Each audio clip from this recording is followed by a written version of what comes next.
starting. There we go. We're live. If you're in the IRC, you can join in the hangout. If not, you don't know it's happening. No one knows it's happening. You want me to throw the link out there? Yeah, if you want to bang it in the IRC. All right. And then we'll make it happen. And I'll do something grown up and cool, like roll another cigarette. Smoking's cool, kids. See if we can get like Banhammer from YouTube. Cool. Yeah. Well, you know, it's getting easier and easier, apparently. Yeah. Show a picture of a gun. Soon it'll be a folded piece of paper shaped like a gun.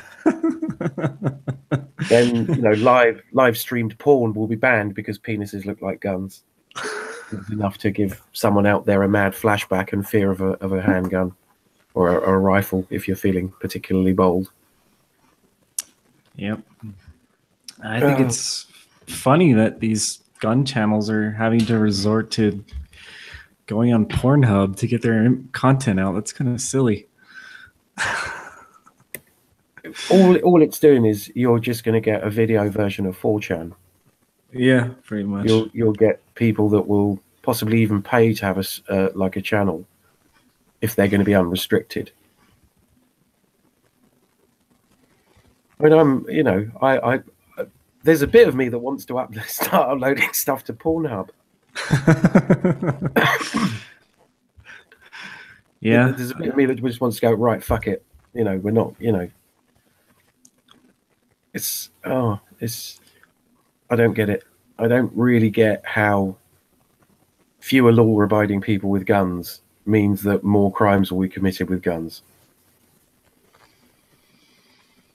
I don't get it. By all means, have a proper discussion about it rather than say, "Oh, things must be banned." Just ban stuff, ban things all over the place. Just start banning things because somebody was upset. I've probably said this before, but there's a bunch of really expensive hole punches upstairs. That's basically what they are. Ranged hole punching. Yeah. You know, I want to punch holes at like 200 yards. You know, it's sort of like 100 pieces of paper at a time. Can't be bothered with any of these civilian hole punches. I mean, I could use it for other things, but I mean, you know, to be fair, it's an expensive hole punch at this point. Yeah, but I mean, I don't really even have to, you know, I live in the UK and I don't have to jump through all these sociological hoops in order to own a gun. Nobody's, well, people that know me will look at me weird and become a lot more worried if I suddenly had a firearm certificate and could buy guns. But, you know, yes, there's a lot of gun ownership in the United States, but at the same time, it's probably stops your government doing all kinds of crazy shit. You know, if the government knows there's like 300 million guns in circulation, they're less likely to pull any seriously radical shit. You know, just roll out, you know, bring in martial law and stuff like that. Because, you know, you're not known for stable politicians. Yeah, I mean, I don't know exactly how much of a deterrent it is to Washington, D.C. because they're so far away from everyone and everything else and kind of in their own little bubble and doing their own thing. But, you know, on a personal kind of like local level, your local government and local people and your council and all this kind of stuff, you know, they're a little bit more wary. Yeah, I think they're less likely to become the sort of, you know, on a state level, we like to just kick indoors and see if we can find anything illegal. And it's like, well, no, you know. Well, there's a bit of cognitive dissonance going on where is the same oh man, I don't want to bring him up, I don't want to say his name, I don't want to say a president's name, but anyways, Well, that's this is like okay. not naming an active shooter. Yeah, Our yeah. channel's So, not name or show a picture of an active shooter. We won't name or show a picture of an active president. yeah, yeah. That's You know? probably a good policy. But anyways, the the people who have called our standing president Hitler, and have probably called the previous two presidents Hitler as well. And just to go on the record here on Rangers, I don't think anyone was Hitler except for Hitler. Hitler is the only one who's actually Hitler, just to let everyone know. But anyways, the the people who call the standing president Hitler now want him to, and his military, being the commander in chief and all that, to be the only one with firearms. Does that sound like a smart idea? Not when you got a nutter for a president. He is. But there again, I mean, we've got stupid people in power at the moment. I'm wondering whether another bipartisan president is what we actually need, to paraphrase Fight Club. Yeah. We just need what we need is an international party, sort of like the Pirate Party, but just call it Nope. Yeah. No, Yeah. no, you've forgotten who you work for. Yeah. I have liked the Vote for Nobody campaign in previous years, but yeah, it's I'm with Jello Biafra. I think there should be a none of the above option. yeah, And if none of the above wins, you've got to supply an entirely new set of candidates. yeah. You know, none of you are worthy of office. Well, You know, we don't like any of you.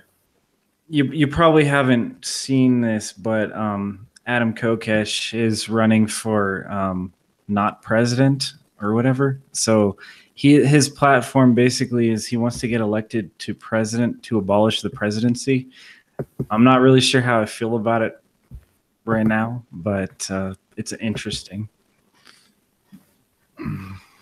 Yeah, I think that. Where are we? I think that sort of sending a clear, coherent message to the politicians of the world, saying, "Look, you have dropped the fucking ball on being in charge.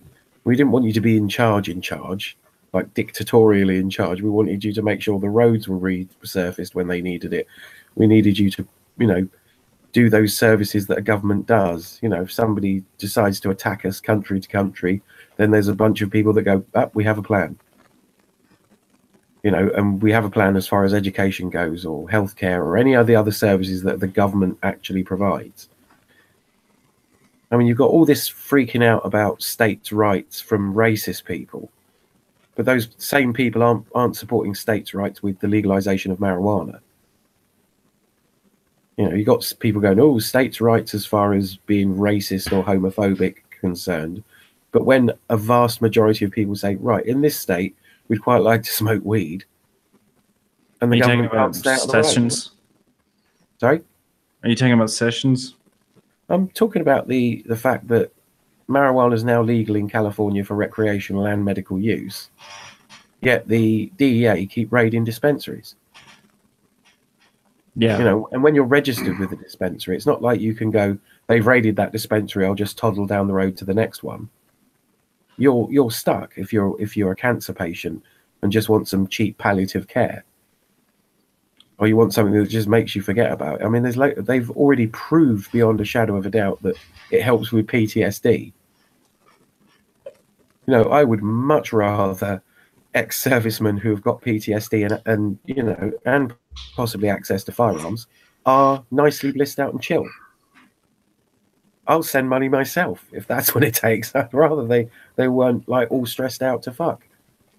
I mean, there was one poor sod in Kentucky that was at this big meeting of some kind of like federal agency, and he was just saying, look, this is keeping me sane and able to do a job. When I wake up at 3 o'clock in the morning covered in sweat thinking of my mate's guts hanging out in Afghanistan, I go down and have a joint and I can get back to sleep. Well, back in, I think, like 2006, I want to say. I was for decriminalization, actually, not legalization. Simply for the fact that I don't want the government and big corporations and stuff controlling that whole industry, because eventually that's kind of what's going to end up happening. I've put links on my Twitter about Monsanto trying to monopolize the market in that area. So, yeah, I just want.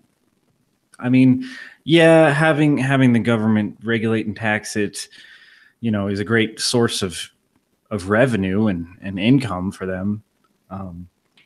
If they're doing things that people want them to do with the money, but I say just let small growers grow it, and let the dispensaries buy that, which seems to be what's happening in some cases. I mean, that's a great cottage industry. That's an industry with very little startup costs. Yeah. Where, people can just decide, right, I'm not going to work a straight job. I'm just going to convert one of my bedrooms in my house into a marijuana grow farm, and that will generate enough income for me to be able to live. I'm going to be a farmer. It's like being a tobacco farmer or a hemp farmer back before the American Civil War. It's just like, I'm going to grow a cash crop. I'm going to pay taxes on it. And I can do this in my own time. I can look after my kids while I'm growing it. I can, it's no stress. It's a high cash crop. People will want to buy it. You can even go the whole organic vegan marijuana growing, ethically sourced. All the seeds have got like a pedigree or whatever, if you really want to check into that. And I'm using natural ingredients to grow it. People can create a market that way. And there's absolutely no reason that we shouldn't be using hemp for everything.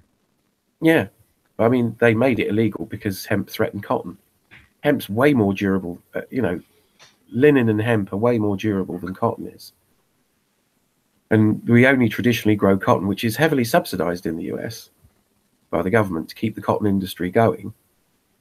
And they only started growing cotton because you could, I don't want to put too fine a point on it, you could get black people to pick it for free. That's the only advantage, to cotton. It was way cheaper than linen. And we didn't get cotton in this country till about 1750. Till after about the American War of Independence, sort of like times. And fair enough, you need to grow hemp, and it's quite hard to process, and there's all sorts of things with it. But I'm telling you, sort of like hemp and linen, because they're very close to being the same plant. Hemp and flax are way more durable. I've got a linen shirt that I've had for like 20 years. All the byproducts of hemp are useful. So yes, you're not wasting anything down the line, you're using every part of the plant. But I think that's part of the problem as far as big business is concerned. You can make oil that you can use from it. You've got the materials to make paper, and I mean the first US flag and the first dollars were on hemp, and it basically undercut, because anybody could grow it. It undercut the cotton and the paper industry and the timber industry. It just basically, wealthy people decided it wasn't doing them any good because they were heavily invested in a different industry. And it's one of those early things where very wealthy people leaned on the government to make something law. Yeah, so I like that we're talking about this. There's a lot of other things that they're kind of like things that we can all agree on, which is kind of good things to talk about. Like, this industry and, health industry related things, fitness related things, You know, what are they doing to our food? What are they doing to our water? What are they, you know, why are they trying to work us so many hours that we can't actually be healthy and fit? You know, like there's all kinds of things like that. You know? Well, you could argue so we don't ask too many questions. Yeah. Yeah. Yes. Otherwise, these guys will remember that anybody can get elected, and they'll start just going bullshit. You know, they'll do things like Chelsea Manning's doing. She's got like a zero cost political campaign at the moment. Well, that's the thing too, is that a politician was never meant to be a career. It was something you did out of duty, in addition to what else you were doing. Yeah, and it didn't pay well either. It wasn't supposed to pay well. Yeah, because you were supposed to stop doing it. So, which president was it? It was one of them that owned a controlling interest in a peanut farm that netted him like $500 a year, and he basically came out of that, you know, so he wouldn't be corrupt. He was just working for his salary. I don't know. I'm not sure about that one. And then you've got the politician that we've got he who must not be named, who's still not only running his hotel but actually making a profit out of being president. Like, it's really good for business, which is illegal as fuck. Well, when you got your, I mean, yeah. Well, his name is like a brand, so yeah, that's pretty hard to get away. It's pretty hard to get away from if you're president. I have never been in a Trump hotel, just to let everyone know. I think we should get everybody to go to Trump hotels and just vandalize the shit out of them.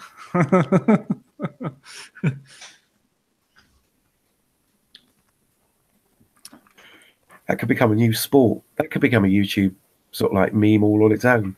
I went to a Trump hotel and vandalized the fuck out of it.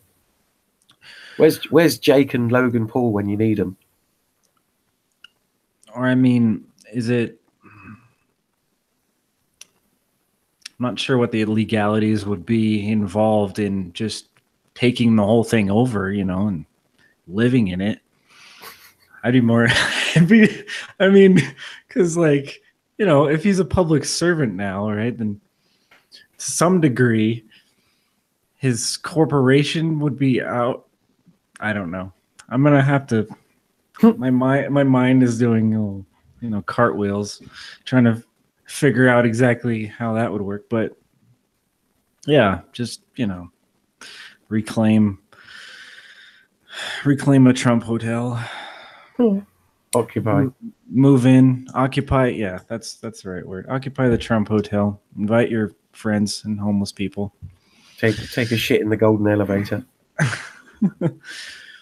Well, he fucked up in pissing off gun owners this last month. So, yeah, he's he's already fucked up on one of the things that I was hoping he would be better at than Hillary, which is the whole gun issue. But he's just proven to roll over for basically just cave into peer pressure. So really, Donald Trump caving to peer pressure? Yeah. So no. So yeah. So he did one good thing that I wanted for is he got rid of the Affordable Care Act mandate, meaning that you will not be fined if you don't have health care, but that won't go into effect until next year. And then, so he did that. So that's a good thing, but he betrayed gun owners, which is a bad thing. So instead of, you know, putting him on the 2 hanged list, well, we'll just put him on the, you know, 50 lashes list for now. I think he's done more mean things than that. Well, those were just my issues.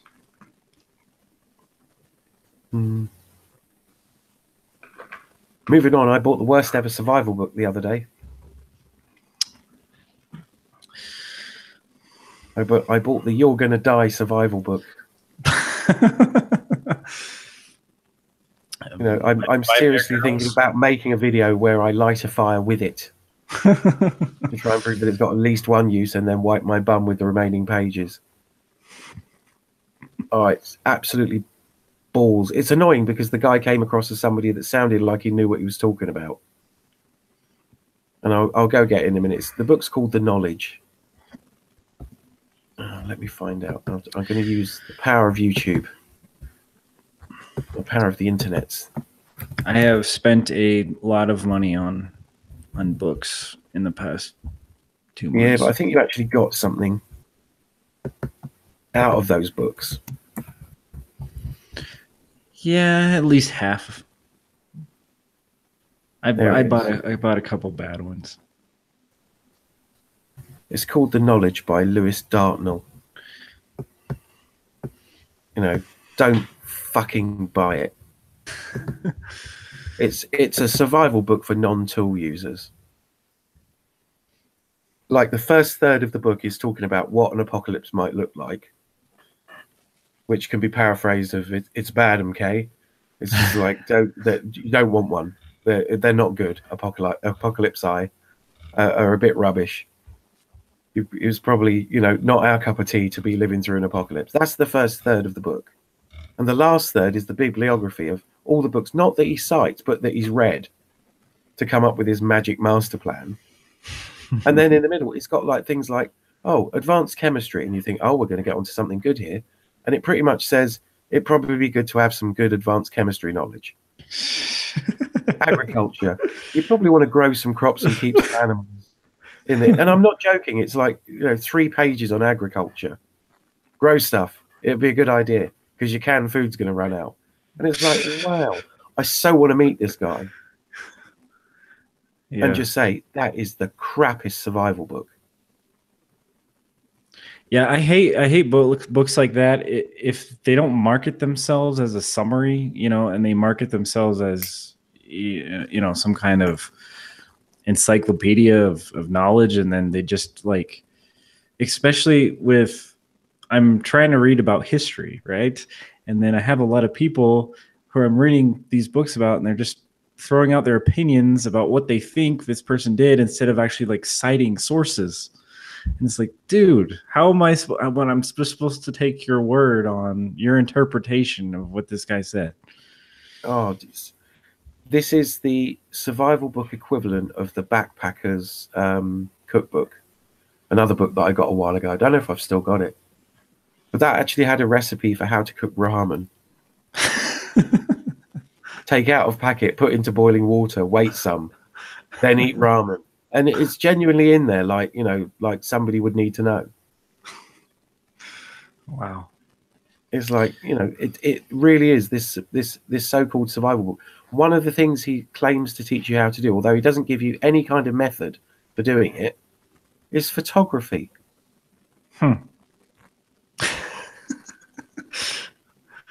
Like, I could give a shit for about 100 years whether we've got photography or not. Yeah, I mean, like, is it applied into doing something useful, like navigation or something? No, I don't know. No, it's just in case you want snaps of your family dog and shit. Okay. I tell you what, your photo albums in the apocalypse. I'm telling you, I would punch someone so hard in the face if they sort of said, you know, we're all like hoeing and tilling and doing all the bit and wrangling animals and putting up fences and standing guard and stuff like that. And somebody goes, you know what I'm going to do for the next 6 weeks? Photography.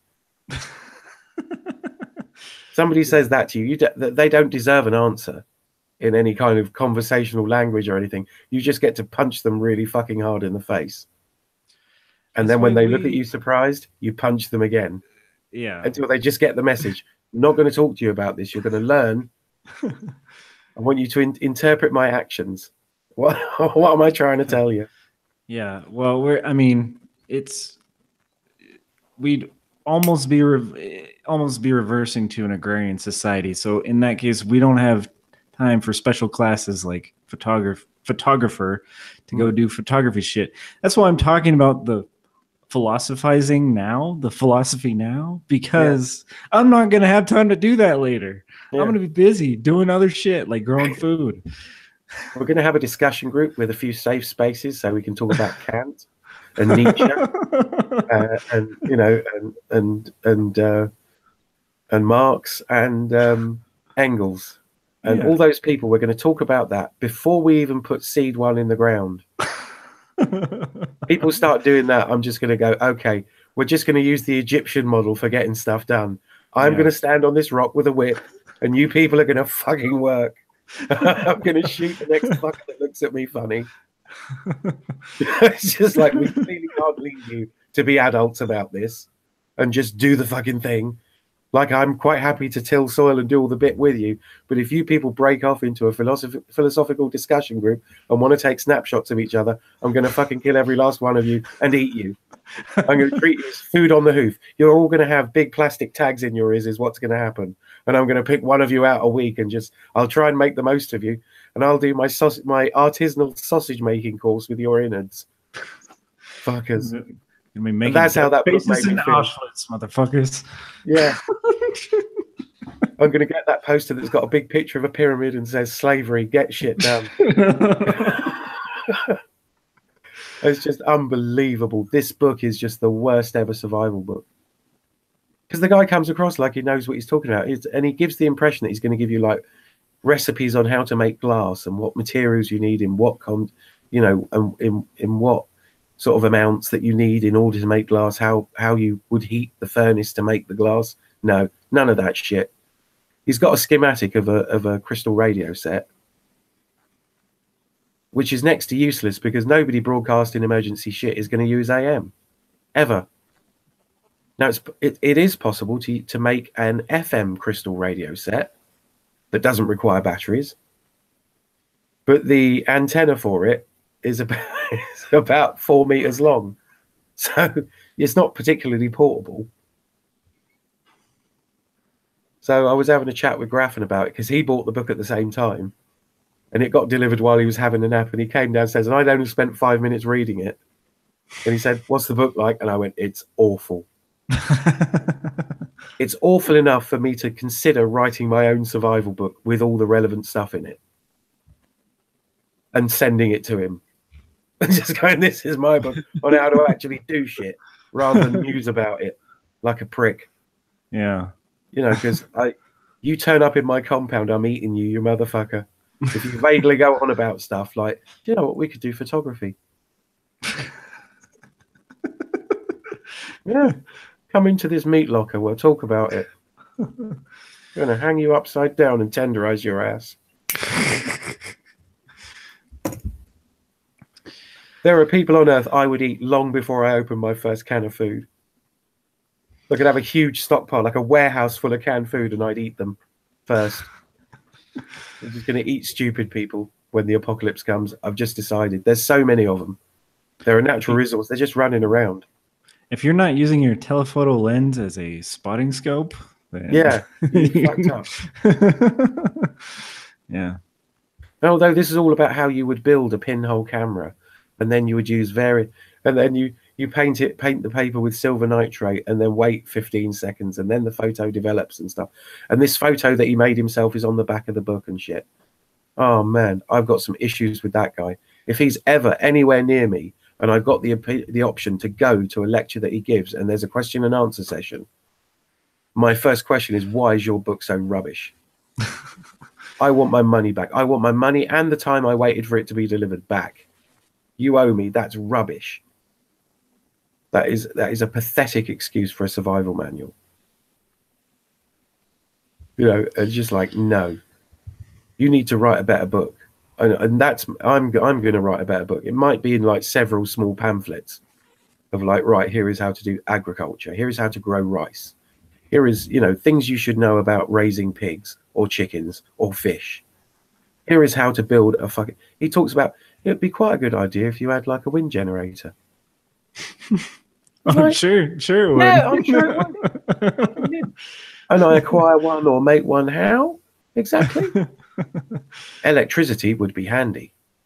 Yeah. Yeah. You know, because we like have it now and we know how to use it and shit. Oh boy. And he mentions, like, he basically mentions other survival books that are actually decent, like the self-sufficiency, guide to self-sufficiency, and the SAS survival guide. Oh man, it is Oh, the worst. have you which one is it? Trying to find the audiobook. James Wesley Rawls, How to Survive the End of World as We Know It. That book Yeah, I think I've is read that. freaking exhaustive. I mean, it's like, whoa. That's the one with Tiot Wacky in like huge letters on the front. Yeah. Yeah, I think I've read that one. I mean, I think even Wranglestar does a better job of talking about survival, and that guy's a bit of a crazy bastard.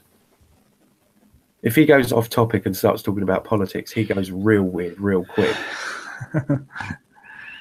And it was just like after the Florida, was it the Las Vegas shooting? He was going, and this is because social justice warriors and feminists are taking over our country. I'm like, what? Yeah. You know? Well, yeah, a lot of people were scratching their heads trying to figure that one out. But it's I mean, they're making some mileage over that woman that shot up the YouTube studios. yeah. But just because she was vegan doesn't mean she was sane. It wasn't even a good shot. This is like rubbish. Apparently she went to the range. I want a word with that range master. You told her she was actually okay at shooting? She's obviously crap. Yeah, well, some ranges are just like just sell basically time. They don't supervise you or anything. Like there's some ranges that don't really have an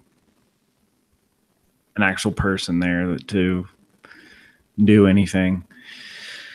So I mean, I can believe it, but it's. I mean, did she hit the target? Did she, just did she wait till she'd fired a bunch of rounds, quickly reload the magazine as the target was coming back to her to illustrate how shit a shot she was? I mean, Christ, she was in an office. Nobody's more than about 20 meters away. And then she shoots herself. Like, fuck no. Lay down and play dead and wait till the object of your rage comes closer to you, if you've got to. Yeah. Well, I mean, and I don't know how much of her stuff has been pulled. From what it sounded like, there's a lot of things that have been pulled offline. But if you can still like see some clips of her videos and stuff, I mean, she is person. Freaking yeah. I mean, she's completely dead-eyed, and it's like if I was somebody who would talk, like it says the police, talked to her before she did this whole thing. Like it's like you could talk to her and you didn't notice that there was anything like, maybe we should follow this person for a little while. Maybe we should figure out where they're going and kind of post up there for a little while. Like anything. You can tell that she's not quite all there. And I mean, her videos are just surreal, absurdism kind of thing going on. And it's like the kind of person that would put that out without a second thought and be proud of it. Like there's some kind of psychology there that people missed somehow. Well, it's mostly entitlement that makes people go on these mad sprees anyway. My life is not as I imagined it. It is therefore your fault. They're generally not people that are being actively oppressed. They're people that go, oh, my life is not as I would like it. I will now solve this problem by going and lighting up a bunch of people I vaguely know. So I think it's the entitlement factor. And possibly if you believed television, like if you watched a lot of television and then you examine your own life and compare it to the lives of people on television, and you genuinely believed that that was a representation of reality, it might drive you crazy enough to start, find a group of people that you believe is the cause of that and start shooting them. But that would be a big societal thing. It's kind of addressed in Fight Club when he goes, we're all brought up to believe we're rock stars and movie stars, and we're not. Yeah. We're just figuring that out, and we're very pissed off. It's like, yeah. I mean, I did see a breakdown of Fight Club that said it was, the antithesis of trying to make society better. Yeah, I mean, I've heard a lot of different things. I mean, you could interpret it a lot of different ways, and pull a lot of different things out of it. But it's definitely kind of a good example about how this generation of people feel about stuff. I mean, there's definitely, I don't want to give people too much credit, thinkers that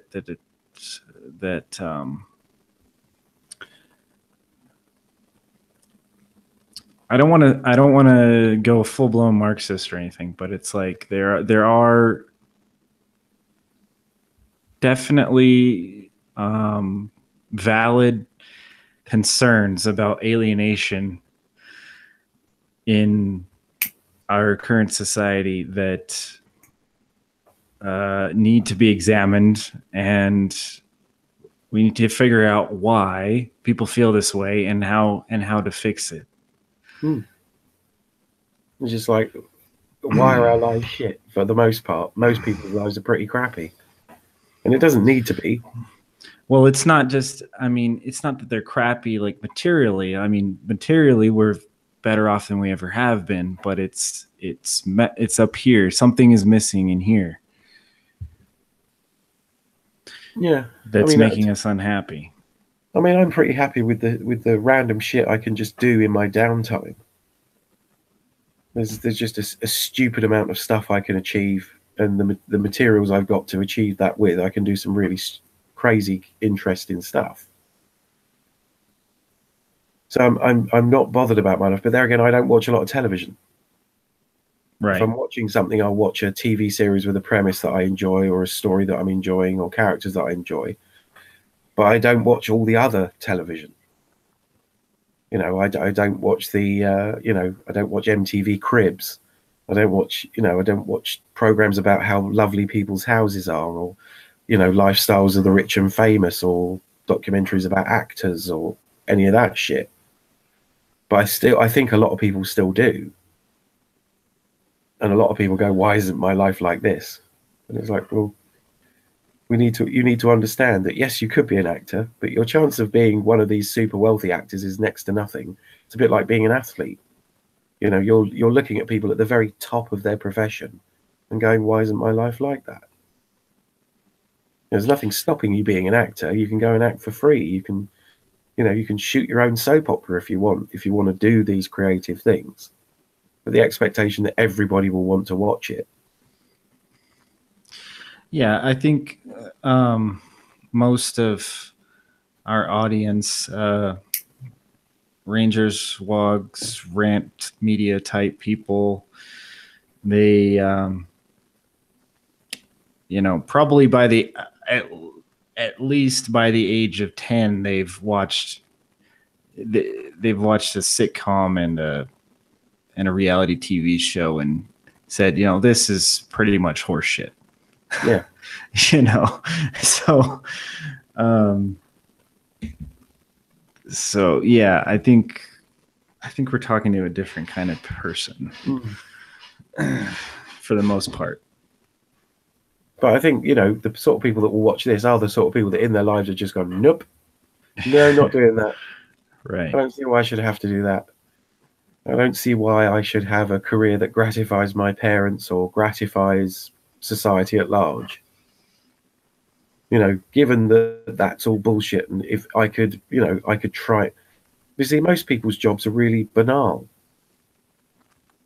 You know, we know people like Pig Monkey that do something actually valuable in society. There are a few people in on the rant scene that are in the military. There are a few people that are police officers and stuff like that.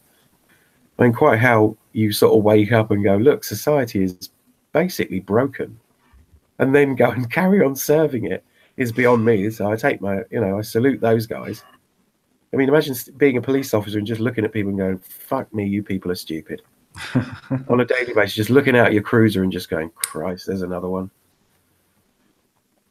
I mean, you know, if you just removed all the handrails and safety notices for a day, it would be like the Purge. Because people don't have to be intelligent.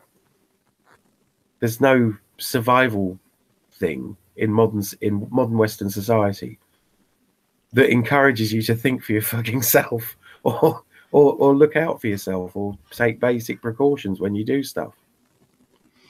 You know? Well, when you find out that the basic narrative that Western society is trying to tell you, to indoctrinate you with, when you find out that there's at least some major holes in it, if not outright completely bullshit, like, you have to have some kind of idealism to continue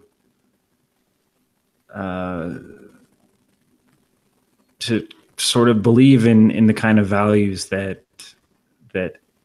they told you it was supposed to be about. You know, I'm thinking specifically here about, you know, the kind of person that that is in our audience and then would go become a police officer. You're probably still holding on to some sense of truth and justice and duty and decency and trying to help people. You know, whether or not your day-to-day job ends up being that or something else, I mean, that's something else that you kind of need to determine. Does your day-to-day reality match what the mythology is? And if it doesn't match, then, you know, for your own sanity, you really should make a change. But you know, that's up to your own interpretation. Yeah. I mean, there are lots of interpretations of what will be good for society. And loads of people get it wrong. But there is a core chunk of, you know, quite a lot of the people that are generally in charge of the world that are just in it for the cash and the power.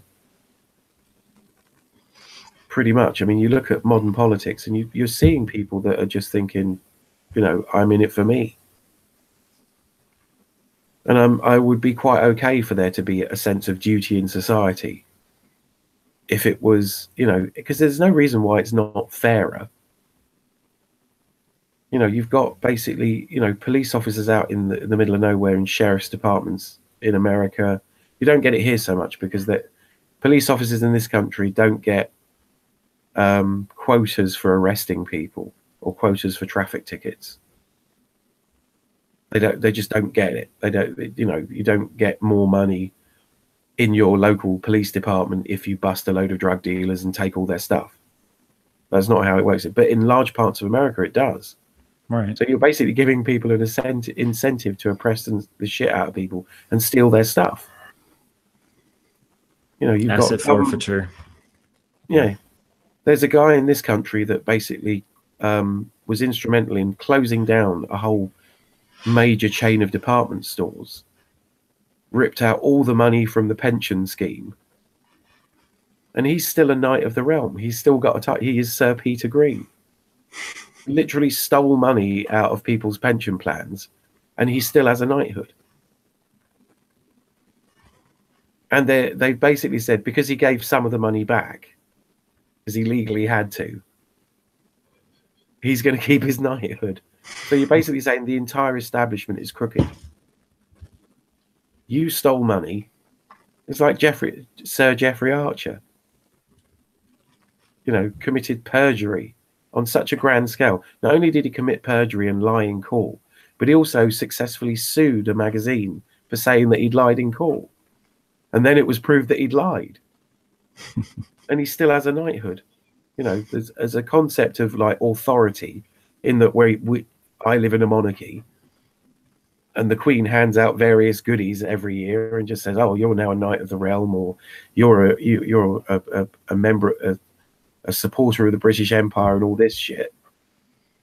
Yet it's worthless because the people that get those things are, even if you've only got 2 people that have that title, and it's not taken away from them when they do something so ghastly as to destroy people's lives financially for nothing more than their own personal gain, and they're still knights of the realm. It would almost be worth getting like a civil honor from the Queen in order to be able to turn it down. Right. So I'd love a knighthood, because then, do you know what happens if you get awarded a knighthood in the UK? They tentatively get in touch with you and see if you're going to accept it. They do a "Are you going to tell us to fuck off" video phone call before they invite you to Buckingham Palace to get knighted. Yeah, I'd love to be asked, and I'd say yes, I'm going to accept it, and wait till I'm outside Buckingham Palace and go, "No, I ain't going in." I'm not going in at protest of the fact that you literally give this honor to criminals. I don't want to be part of your criminal gang. There's a lot of wealthy people ripping off ordinary working people. No. So there's no downwards duties. There's no noblesse oblige. It doesn't come back down the chain of authority where there is a duty to the people that you have been put in, you get to make decisions for. There's, it's a bit like religion. You get the feeling that the people at the very tops of religions, like archbishops and stuff like that, and head rabbis, don't believe in God at all when they pull evil shit. And you get imams sending young kids off to blow themselves up in market squares in other countries. No, those people cannot believe in God, because otherwise they'd be terrified about the decisions they made. If they truly believed that they could possibly go to hell, they'd never order any of this shit. Like the Catholic Church still basically saying, if you use a condom, you're damned to eternal hell. And yet you can murder 20,000 people and be absolved of your sins and still go to heaven. It's like, no, those people just don't believe in the religion that they claim to support. There's just no way on earth that those people can possibly believe in it. But yeah. So basically, if you are going to get all the way to the top and be in charge of anything, you're probably corrupt. If you're going to lead like anything where you happen to benefit from people doing as you say, there's no way you can still do it altruistically. There's no way the sort of person that would get there can do it and still be a decent human being.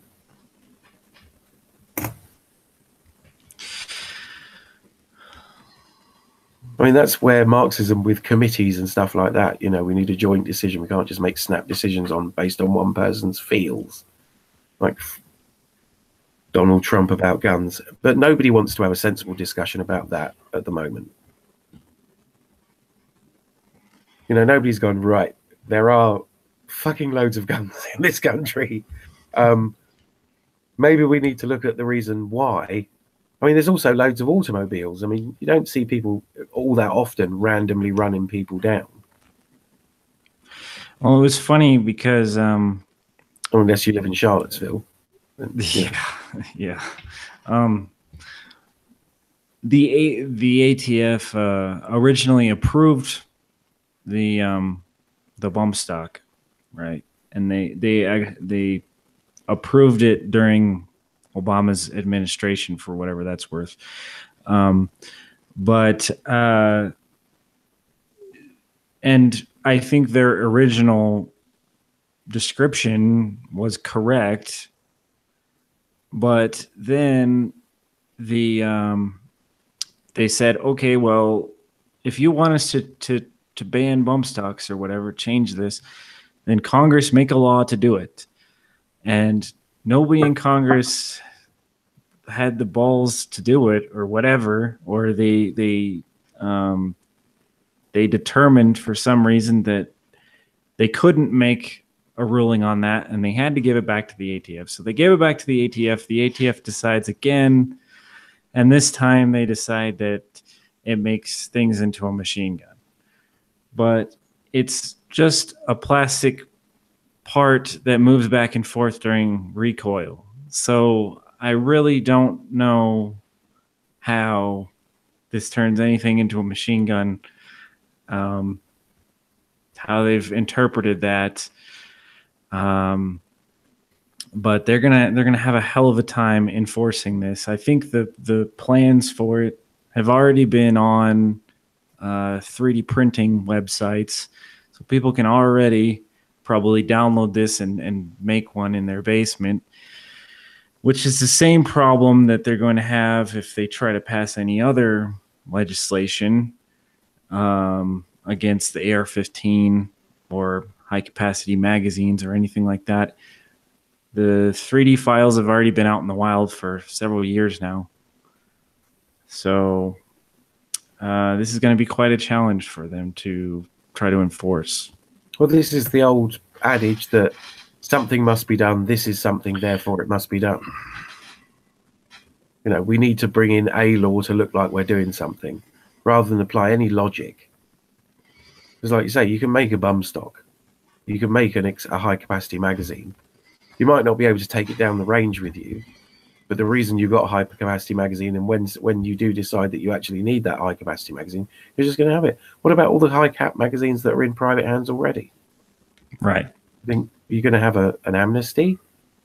Have you? There's no list of what magazine sizes anybody has on any kind of gun register or anything like that. So who precisely is going to hand back their high-capacity magazines? No one.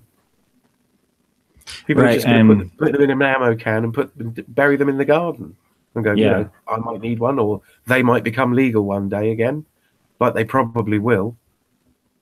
You know, 10 years from now, there'll be a relaxation of the restriction, and everybody will have them again.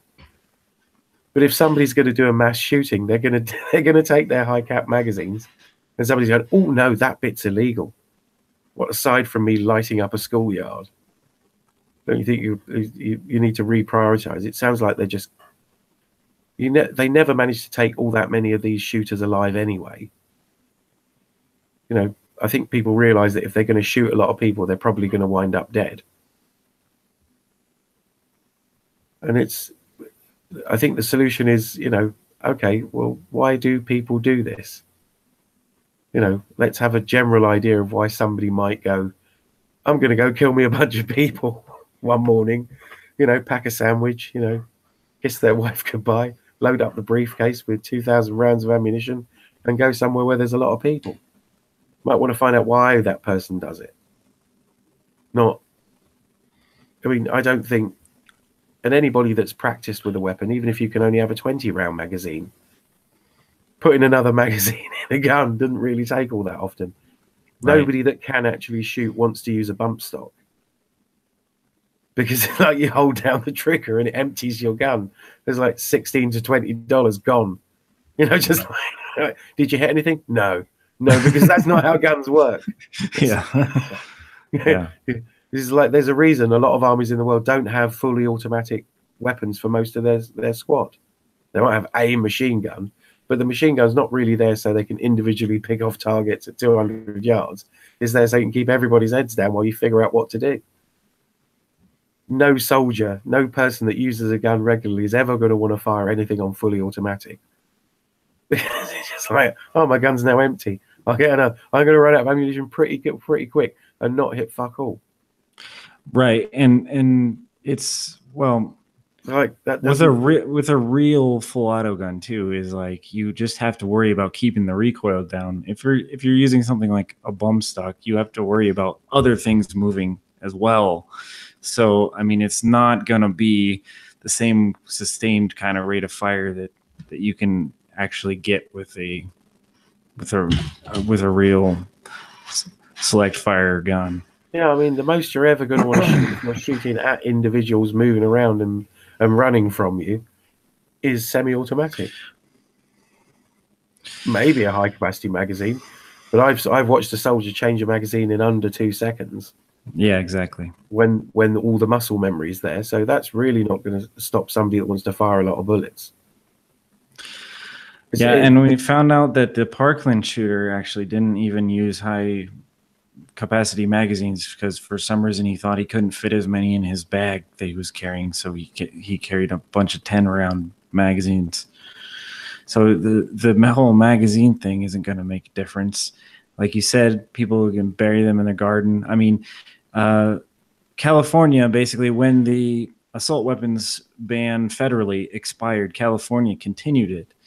But even then, as strict as their laws are, they had to grandfather in the high capacity magazines because there'd be no way to, what are they going to do?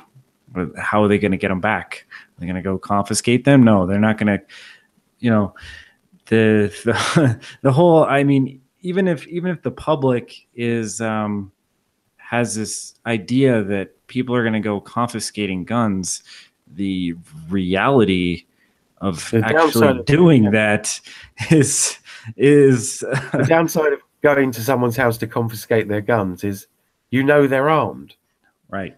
For a fact now you're going to try and take the thing that they have away from them, but first you have to have that conversation while they still have the gun. It's like, we'd like your gun, please. No. And then you've got basically a firefight. The second someone says no, it's like, well, what do you do? Yeah, and as soon as the first few people get popped and people hear about it, I mean, it's not like this could happen in some time prior to the internet. Maybe it would be successful for a little while, but now people can go on their phone and go, police are outside my house, Twitter, YouTube, whatever, and they're gonna have to stop whole neighborhoods, whole blocks of people.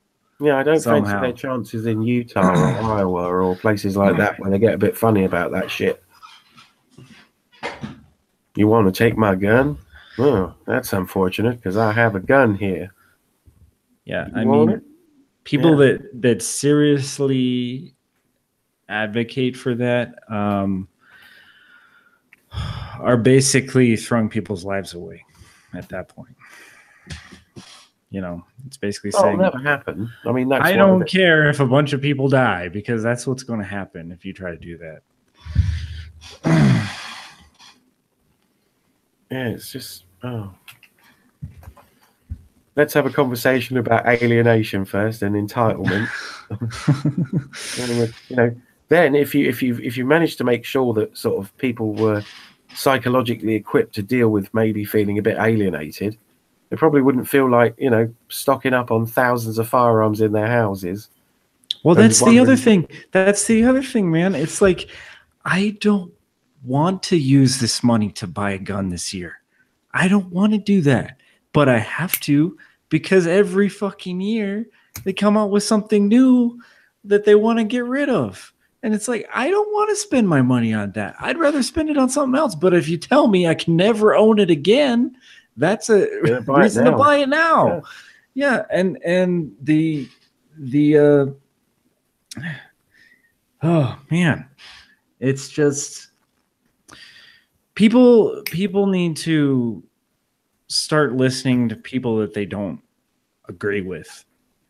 Like, I know nobody wants to do it. Nobody wants to talk about this, but it's like, you need to actually, in good faith, sit down and talk to somebody you disagree with, or watch a YouTube video that you disagree with. Start easy. Like, read a book that you disagree with, like on a position that you disagree with, that you disagree with.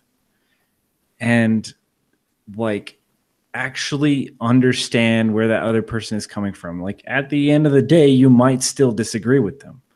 Or you might say, well, there's some points in there. it would probably be a good idea to, you know, have every high schooler read Mein Kampf. This is probably what fascism looks like. It's not pretty. It's not something we should go for. You know, this guy was fucking crazy. You know, genuinely believe that, you know, we're everything is the fault of a small group of people that had nothing to do with it. Well, the really scary thing is that the more that I learn about World War II and Third Reich, is that how completely arbitrary it was. It didn't really have any core principles that it didn't reverse itself on. Like, it really made no sense. Nobody made any sense. But there is some, if you look at it as an economic system, which very few people want to do, because if you do that and you compare it to the modern day United States, there's way too many parallels. So it's kind of like, yeah, we don't really want to. Expansionism for resources, the whole promising people a decent standard of living, a more homogenized culture. It's us against them. They're trying to take away what's ours and our character. Yeah, it's eerily similar. Yeah, it's just there's all kinds all kinds of stuff like that where it's like, yeah, this is our policy now. Like, this has been our policy for 50 years, and it's the same thing that they did back then. So it's kind of like, well, we can't really have an honest look at it, because if we did, then we would see how similar we are and maybe try to change it. Yeah, no, I broadly agree with that. I mean, a lot of countries are guilty of it. We need to preserve our culture,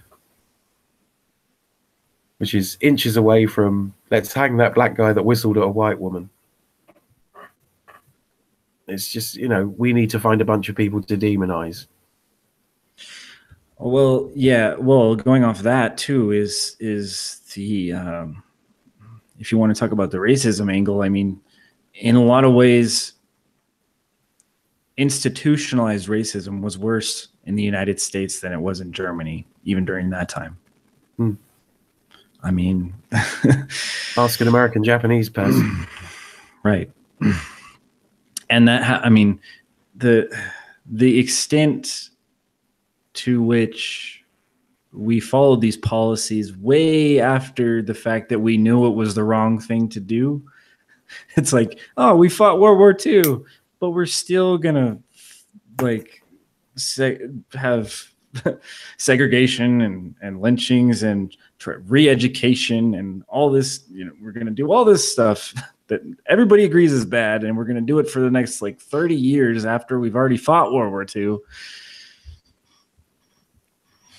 Well, more than 30 years. I mean, if you look at the knock-on effects of things like Jim Crow laws and stuff like that and segregation, and you look at sort of different standards of building and the fact that people who are building houses could get away with putting lead in pipes in black areas but not in white areas, they've actually done like the weird knock-on effects. Like you're still feeling the effects of that today. You've got people that were setting up mortgages for black people to move into areas so that they could sell the houses, and then they could foreclose on those mortgages whenever they felt like, and it was written into the contracts and stuff. And those sort of like extremely racist laws are still having knock-on effects with whole areas of places like Baltimore and Georgia and places like that. And that's still affecting, you know, the economic imbalance. And it's just like, look, shit, you got to stop. You got to sort of say, okay, how do we undo this? How do we make it right? Because you can't have people feeling that they've got a stake in society unless everybody's on an even footing. And when you basically say, well, this huge chunk of our society, of our population, is still disenfranchised and still disencouraged to vote and is still not part of the conversation when we talk about any major issues within our society, then they're still going to be pissed off. For every time, because you even if you made everybody equal under the eyes of the law and you managed to enforce that, it would still be generations before African Americans trusted white Americans, before there wasn't that massive racial tension. And it's, there are things people have done to other people that you think, how do you ever forgive? How do you ever sort of say we got to draw a line under that shit now, when the effects of it are still ongoing? But you've got to start. We're going to draw a big line in the sand. We're going to go, right, okay, we're not going to do this shit anymore. We're going to do our very best not to give black people and white people different sentences in court, despite the fact you can prove that they do it. That it's provable that white people get vastly reduced sentences in most courts than black people do. And until you start treating everybody equally, and it's not going to happen. Yeah, well, I mean,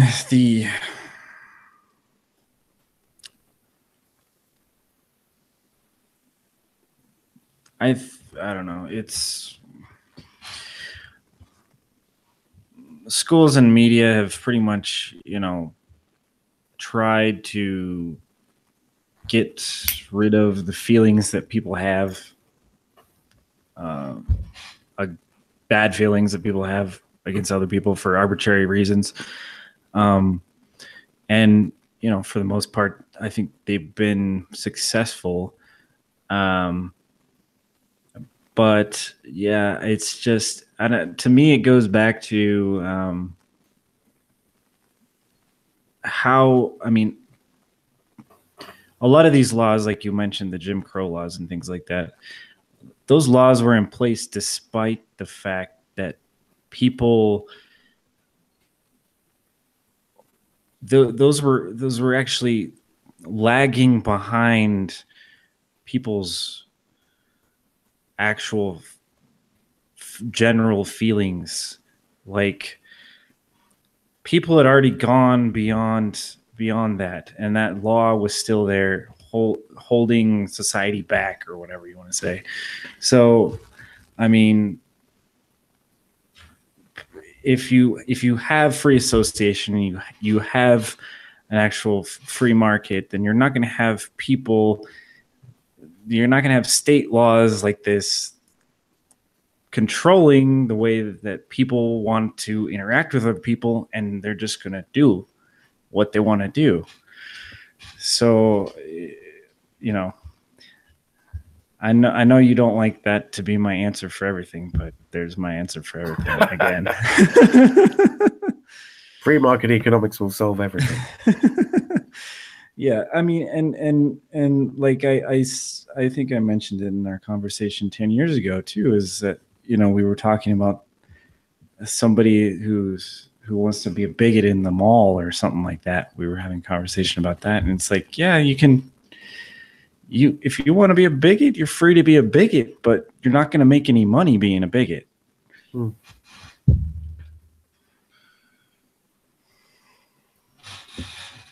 Yeah, you're not going to be able to compete that way. Well, it depends what sort of market share you're being bigoted against, I suppose. If there was I think if people were more likely to vote with their wallets a lot more effectively.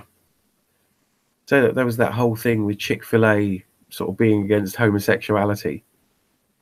If every homosexual person and everybody that was friends with a homosexual person just went, no, we're never going to buy Chick-fil-A ever again. Mm-hmm. And then called, people that they knew when they went to go and eat there, just said, you do realize that they're really bigoted. You might want to choose a different processed chicken outlet. Yeah, I don't even understand that thing because they don't have those around here. But I mean, I think it's bigger in the uh, south, isn't it? yeah, like a company like McDonald's could never do that. They're too big. They could never Yeah. do that. Well, they're so big that when somebody says 4% of your customers are very angry with you about this, they'll change that shit Yeah. because that represents billions of dollars worldwide. But McDonald's have done some pretty racist shit.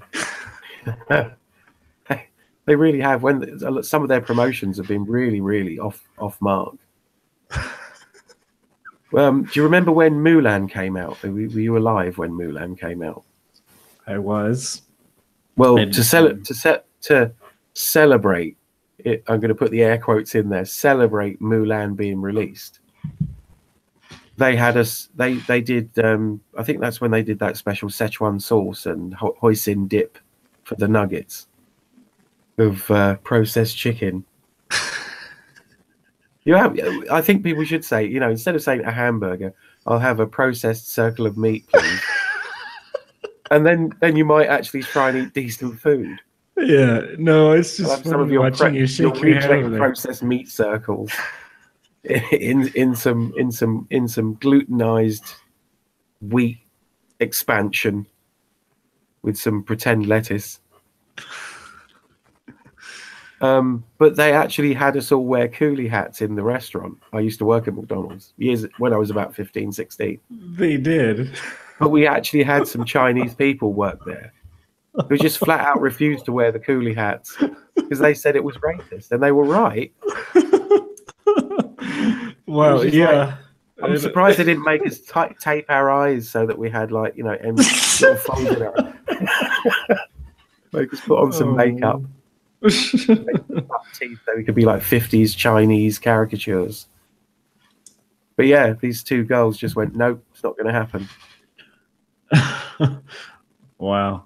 Well, good call for them. Yeah. I think that was the first time I sort of met up with that kind of racism. It's because I wasn't really raised in a racist household. I was very nearly sort of more or less adopted by a West Indian family when I was about 5, who just literally moved from the West Indies to England.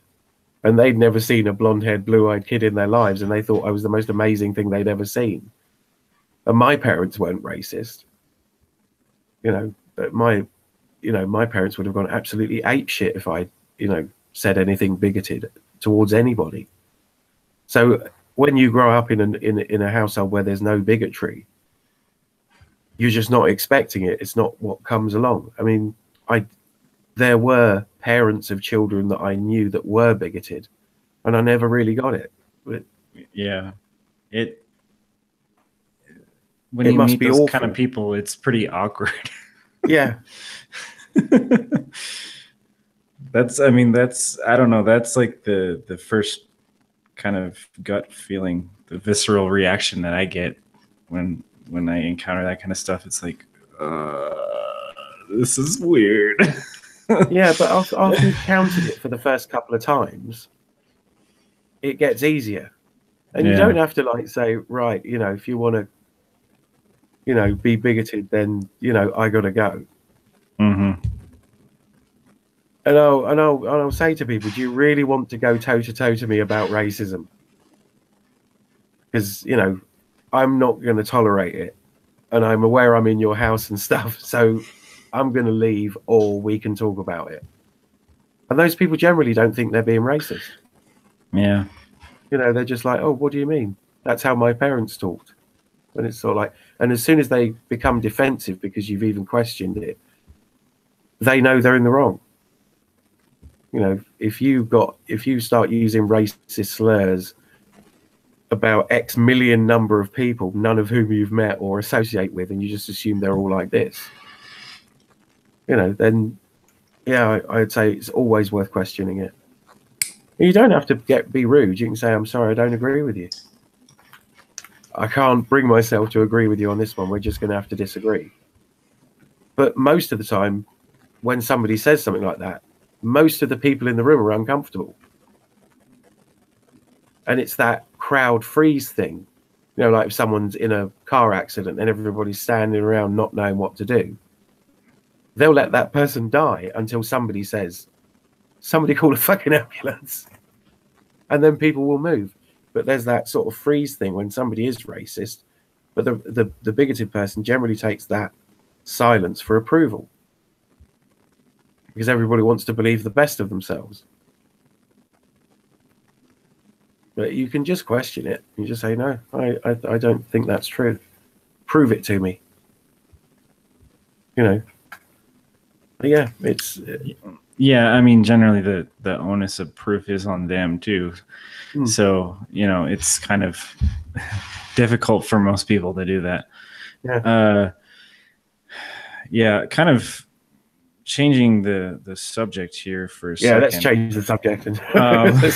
We do this every time. It's like, now we'll talk about racism and guns. Yeah. Like, I don't...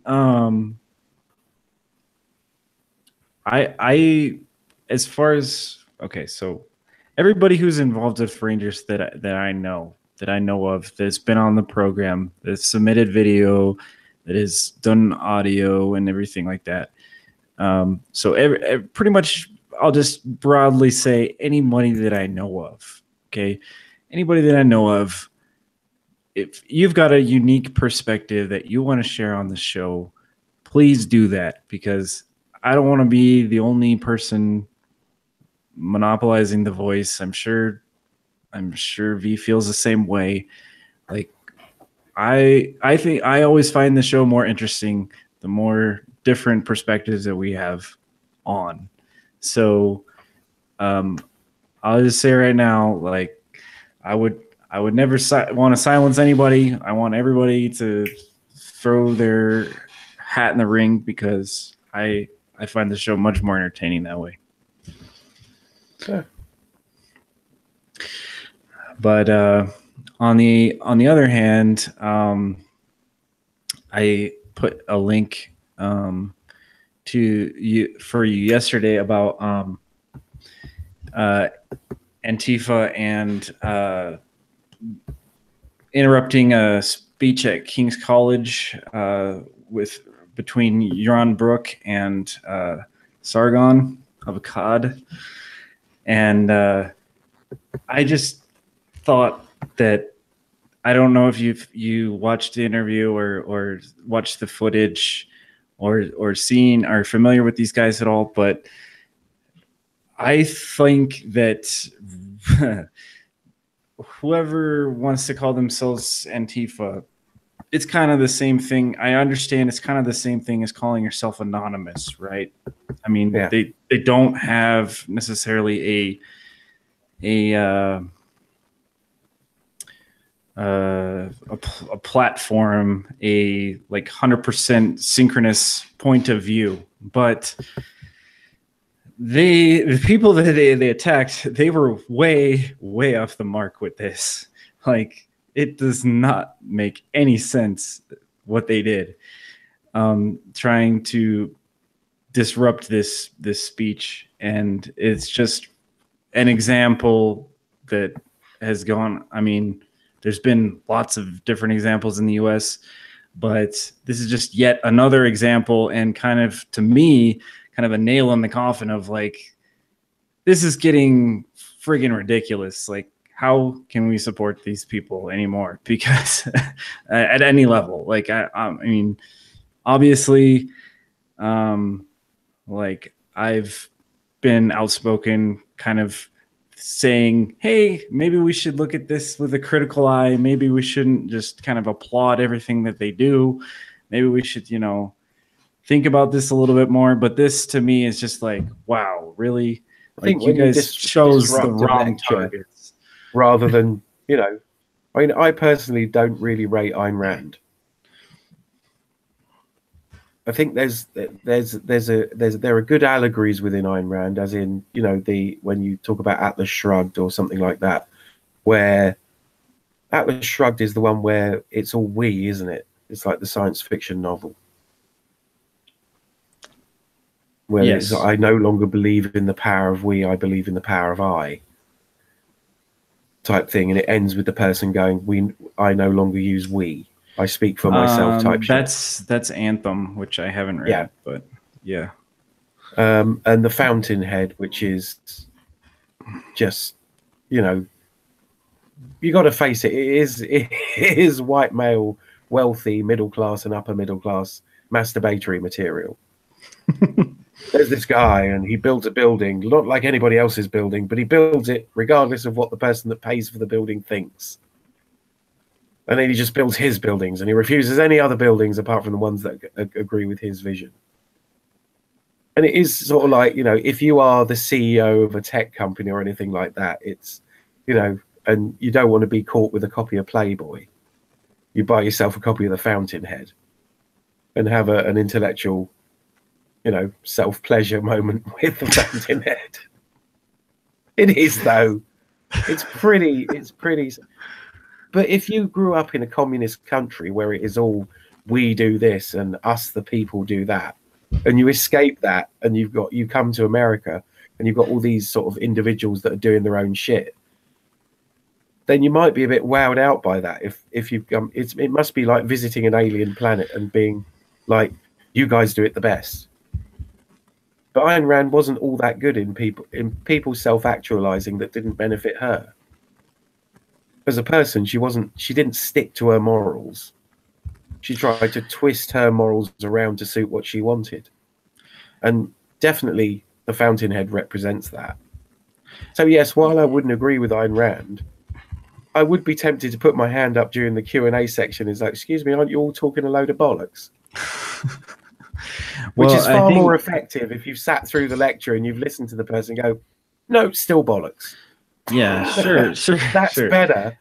You'll get a laugh and you get a better. If you bust it up, then all you're doing is making those people that have had their evening interrupted cling to their beliefs even harder. If you want to change it, go armed with a bit of philosophy that you can whip out on them. Visit some intellectual kung fu on them in the Q&A. You know, I've just listened to you for an hour and a half witter on about how you think Ayn Rand is a good idea, and it ain't. It's just like Ayn Rand is essentially, I have an idea, fuck everybody else, and that's how it is. And it's just like it's you know, if you can illustrate, if you feel that Ayn Rand is not something that humanity should be exposed to, and you think it's childish, it's way more effective that because they video the Q&A. If you just chop those people down on camera and just go, look, I've done my homework, I just think it's bollocks.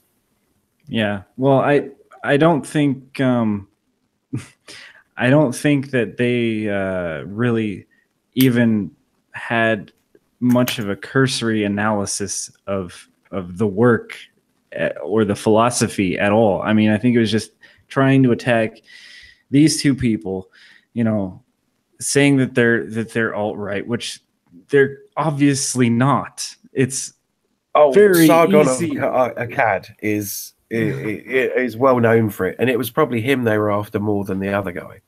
I've never heard of the other guy. But he's not, though. I mean, yes, he debated against people like Richard Spencer. He does not accept his position. I mean, by saying like, oh, you have a debate against somebody, then that you agree with their position. No, he doesn't agree with their position. He does not. And it's really obvious. And I mean, he's basically, I've watched several hours of Sargon stuff, and he's basically a run-of-the-mill liberal. He's basically center liberal. He's advocating for a classical liberalism, which is like what the word liberal meant 40 years ago. That's generally what he wants. Okay. Painting with a broad brush. And the sad part about it, the critique that I have against him, is that he's not even like applying his idea of rights based on anything more substantial than we're a group of people that get together and we decide what our rights are. That's as far as his thinking goes. He doesn't really go to Locke. He doesn't really go to Hume. He doesn't like go further. He doesn't go. That's as far as he goes. And as far as Yaron Brook, it's like he's Israeli immigrant. He's the furthest thing away from alt-right that you can get. And he doesn't even, and Yaron Brook, yes, Yaron Brook would call himself a capitalist, but he's even anti-Trump. So I don't know what are these people attacking? Well, I do know that Sargon of Akkad has gone after a lot of the SJW community and feminists. Yes. I have listened to highlighted. I mean, I've not watched all of his videos, but I've watched enough to sort of go, yeah, you're kind of dropping the ball on saying rights for everybody when you try and deplatform other people. So I mean, if somebody were to say, right, okay, let's go for absolute liberalism in that everybody should have a voice and everybody should have certain rights, then I'd be more into it. And if you left it at that without attacking other groups, I agree with you on the let's storm the debate and just, you know, generally mess things up isn't a constructive way to deal with that. I mean, if you don't agree with it, don't go to the lecture. I mean, and if it is enough people don't agree with what that person stands for, then nobody will be at the lecture. You know, just you'll be talking to an empty audience. If your view is so unpopular, you know, but it's far better to sort of like, you know, just go, okay, I'll listen. And if I've got questions at the end, and I think it's bullshit and I've got good reasons for saying so, I will. Is way more effective.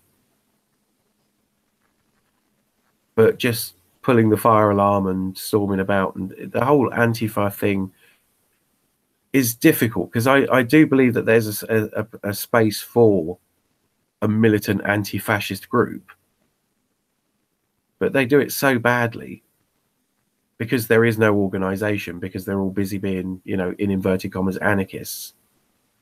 But, you know, there's anarchy, and then there's getting shit done effectively. You know, you can defer to someone for good tactical advice, and you can defer to someone for good political standing. You don't have to have someone in charge, but you do have to have a general set of rules of engagement. Otherwise, you don't stand for anything. And I don't think Antifa does. I think people hide behind the Antifa thing and then claim that they're doing it on behalf of Antifa. But Antifa isn't a thing that you can get hold of any more than animal rights demonstrators are. You've got people that will turn up at a certain time at a certain place and say, we boycott this because it hurts animals unnecessarily. And then there's people that like to smash in shop windows whenever there's an animal rights protest. And those are two different sorts of people. And that's one of the problems with not defining. And I'm with you on this one, because I know you spent a long time trying to define anarchy and sort of glom onto like a core of it that you could say, right, anarchy does this. And we, you know, I want to be part of the bit that does that.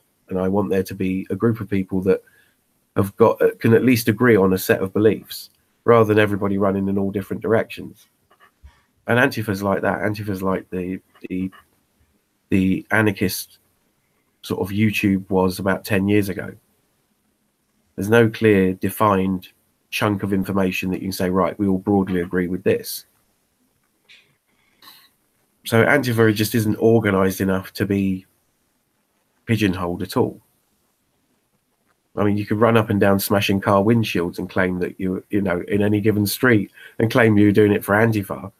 And the way it's been promoted in the press and the way they don't respond to stuff or don't open themselves up to be asked about what it is they believe in, it isn't a thing.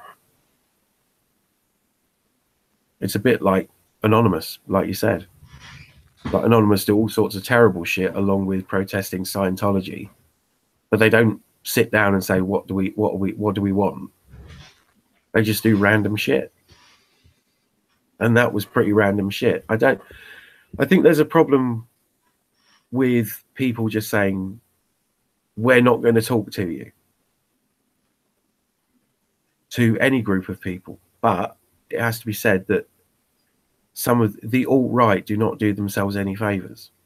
The alt-right don't engage. They don't say, we stand for this. An awful lot of alt-right people will band together with Nazis. I mean, that whole thing at Charlottesville. They had the KKK there, actual Nazi party members, and then alt-right people. All in the same place.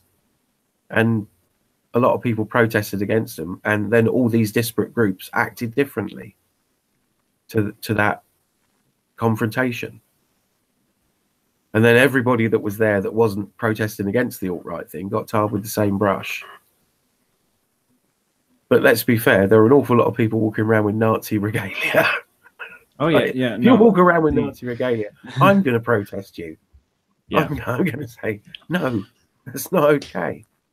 So if you turn up and you do that and you say, we're with these people, then as far as I'm concerned, you're fascists. If you're going to stand there and hang about and socialize with people, video yourself saying racist epithets, and then you try and disengage with the people that you went to be part of, then tough.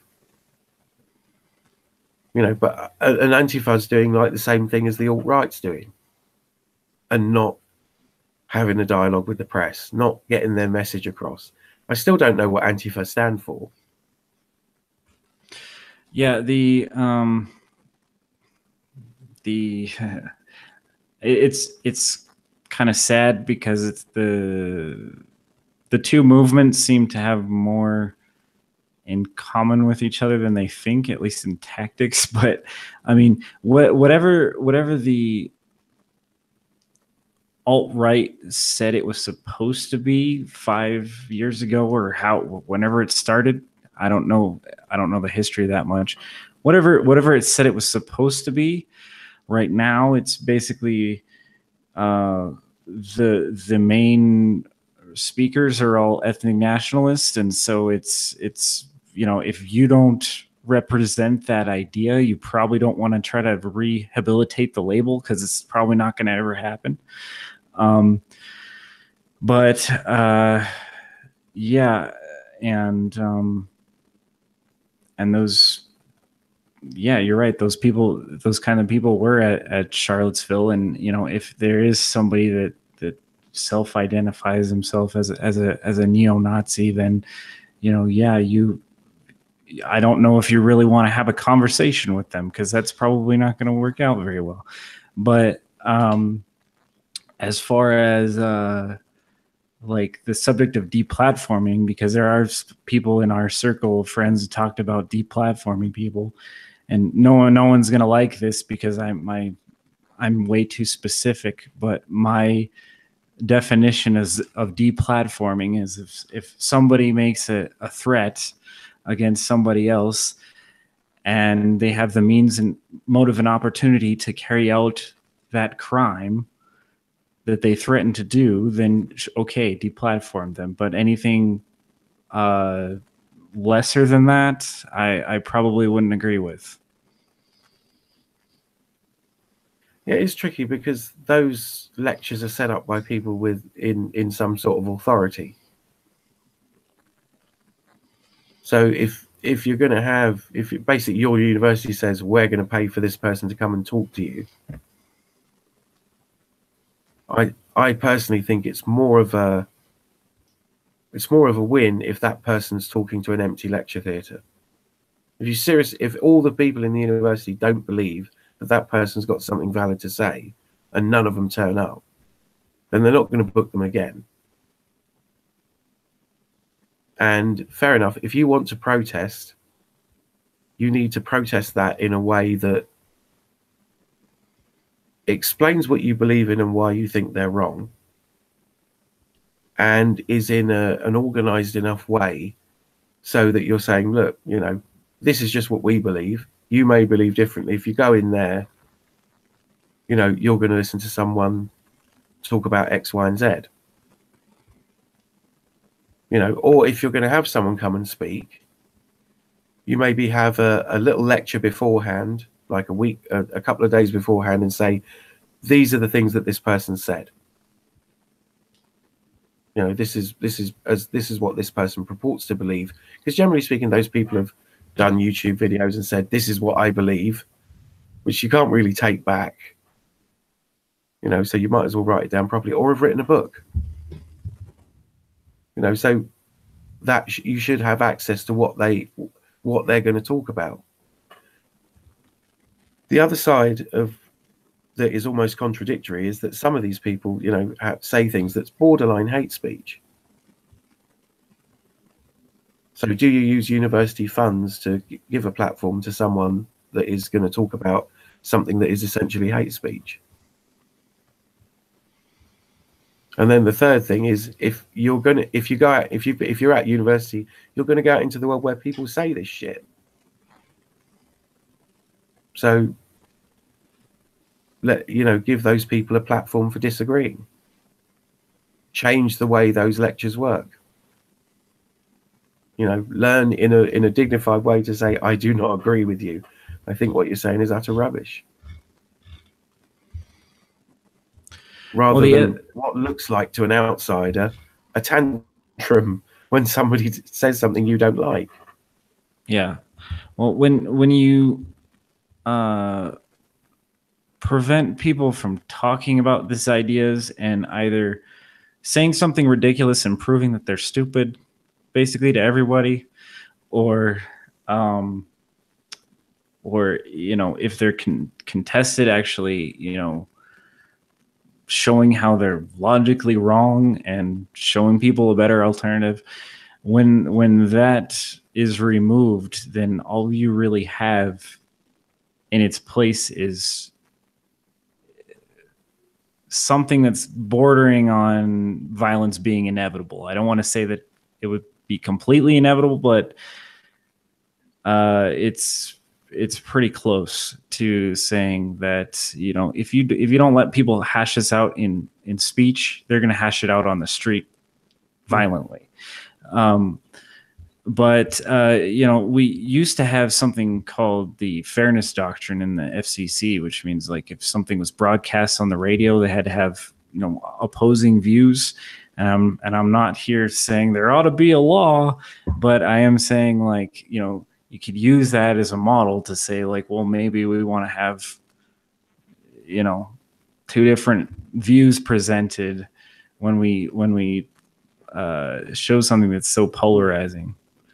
I mean, there was a thing recently on YouTube where someone that I do follow, ContraPoints, actually engaged and had conversations with people that were on the opposite side of the political spectrum. And she got a lot of crap for that. And having a debate with somebody who disagrees with you is somehow viewed as legitimizing their ideas, which I don't think is true.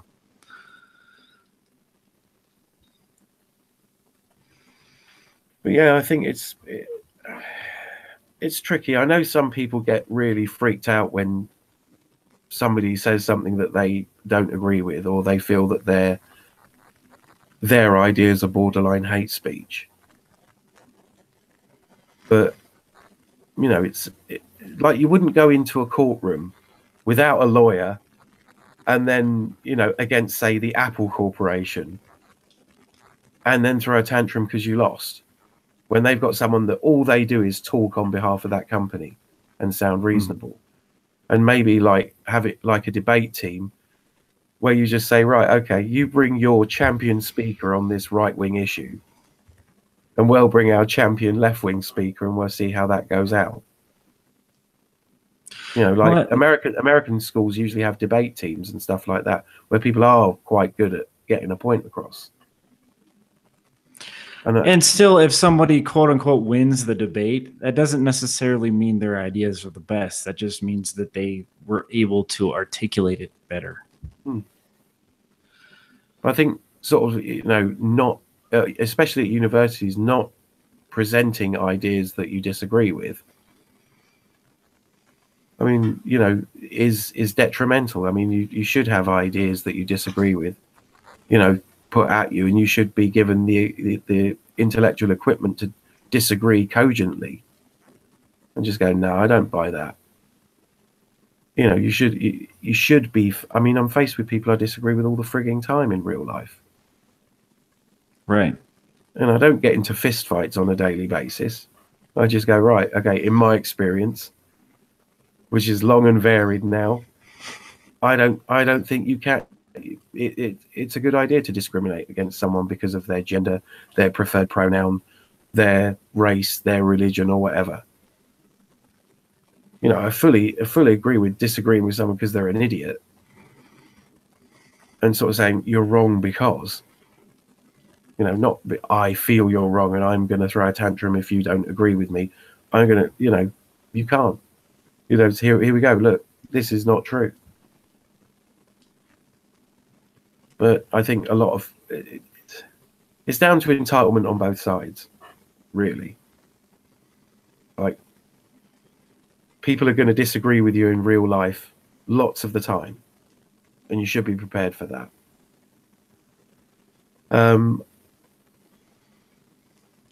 Yeah, I think people are going to disagree with us about at least 90%. Yeah. So, I mean, and if you're not prepared to deal with that, if you're not allowed to, if you're not prepared, you know, to deal with that, then, you know, I mean, like, I don't want to be terse here, like Bill Hicks, but it's like, go back to the mall that spawned you. You know, I mean, like, that's not the kind of people that we have here. You know, so prepared to be disagreed with. Yeah, I think, you know, if you radically disagree with someone, I mean, I'm into disagreeing with people if they're talking bollocks. I'm into disagreeing with people if I don't personally think that their political viewpoint is one that I can share. But I resent stupid people disagreeing with me. I resent people that couldn't be bothered to think about it. I resent people that don't go away and have a think about what their viewpoints are, just spew out whatever they've been most recently told. So yeah, I mean, I'd quite happily sit down with an alt-right person and say, okay, lay it on me, explain why I should be racist, and be prepared to bring proof. But you'd never really engage a neo-Nazi like that, because they're, you know, it is they're basically going on emotion. And they've got a particular playbook on how to do stuff. But it's tricky. I know a lot of people are very upset when people that they disagree with get to give a talk at a university, and I've heard a lot of arguments against it. And it's a very emotional sort of ballpark when you sort of say, well, you know, for instance, Germaine Greer has very publicly said that she doesn't believe that transgender people are the gender that they choose to be. And everybody freaked out, and she got a whole circuit of lectures cancelled because everybody protested it and stuff like that. Lots of people said, no, we don't want her here, and lots of lectures were cancelled.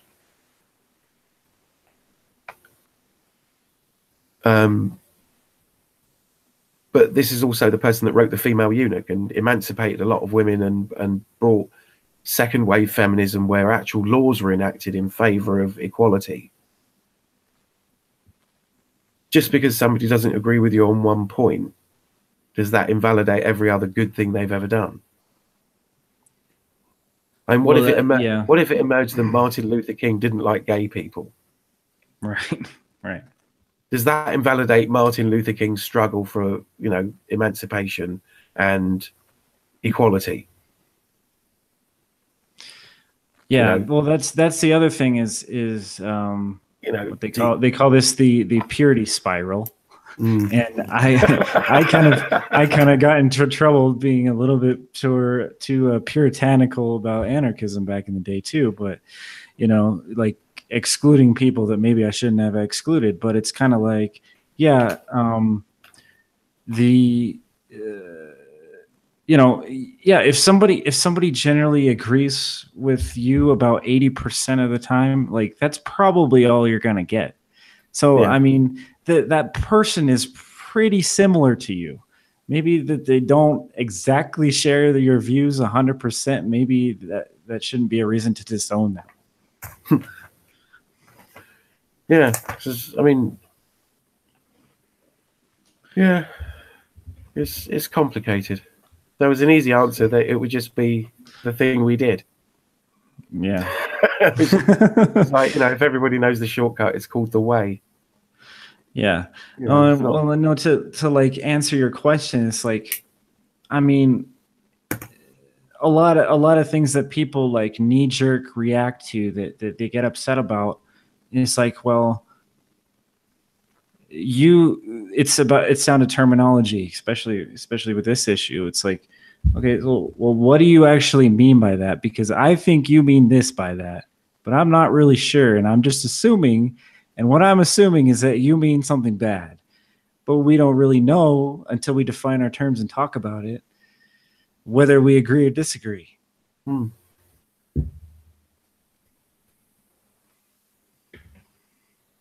I disagree with R4nger5 about Ayn Rand. I'm sorry. I'd have to go the toe. I mean, but there again, that's a kind of privilege. You and I would go the toe, even if we were at, say, a girlfriend or a wife's family's house, and somebody said something like that you radically didn't agree with. I think both of us would go, "Ah, shit! Now I got to argue with you." Right. You brought this to my door, and no, okay. Let's go to a comfy chair and get some whiskey because I've got to disagree with you here. And I know this might mean I never get invited back. Yeah. But me being silent about this issue is yeah, you're asking too much. In my personal life, I've done both approaches before. Yeah. Sometimes I've just walked away. Sometimes I've talked it out. It just depends. Probably like how much I really want to be bothered that day. But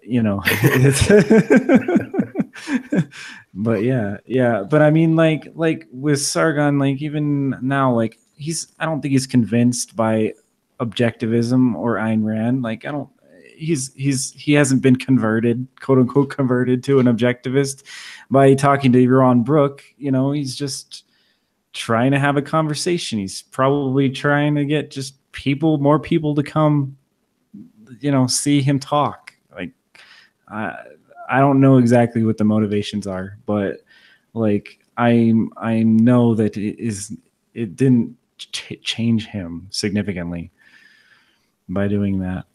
No, he probably just thought, "Ooh, these dickheads." Yeah. Well, that's like I told you, I was reading a book by John Ronson. Okay, like, are you familiar with his work? No. Okay. First of all, it's freaking hilarious.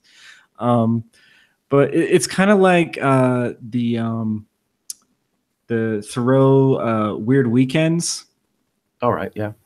Okay, so he obviously, the guy who does Weird Weekends, right? He doesn't agree with everybody he spends time with, but like in a way, he's letting them speak, and like, I mean, the editing and his commentary just makes it like, look how wacky these people are, But so John Bronson really isn't as gonzo, I guess, as that. Like he'll just present people like more or less straight, and then will kind of make his own commentary, but it's just sort of like about how he personally feels, like how this person said something that was anti-Semitic or something like that, and how it made him feel as a Jewish person, or whatever. Like he'll say something like that, but like he won't really twist or change. He's not like a Michael Moore or anything. Like he won't change the other person's perspective to make them look worse or anything like that. He just, has encounters with people with radical opinions, and I find it very entertaining. personally, but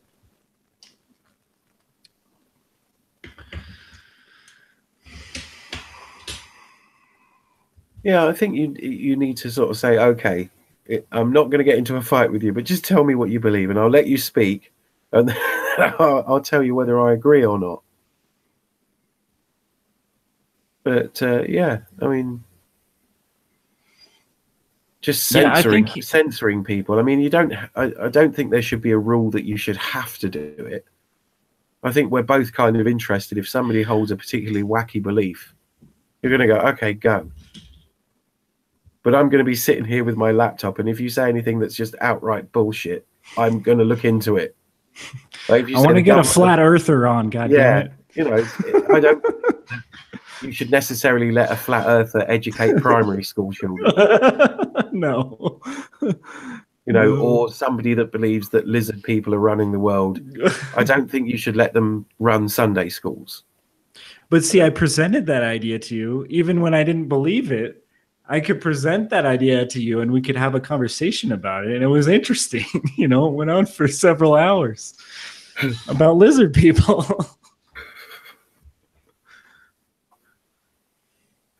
So, yeah, I think that there's, I think I don't think David Icke is like got ill will, really. Like, I don't think, like John Ronson says, I don't think when David Icke talks about lizard people, he's talking about anything else except for lizard people. No, he generally believes it's lizard people. He genuinely believes it's lizard people. It's like, I mean, it was a really good episode in retrospect, but it was a tough episode to work through. The Sean Kennedy radio show when he talked to that guy with about the time cube. Yeah. And it was just like, just let him speak and speak and speak. And it's only funny in retrospect because the next week he was just like, can you believe that guy? That was messed up. And it was just like, you sounded like you're agreeing with him.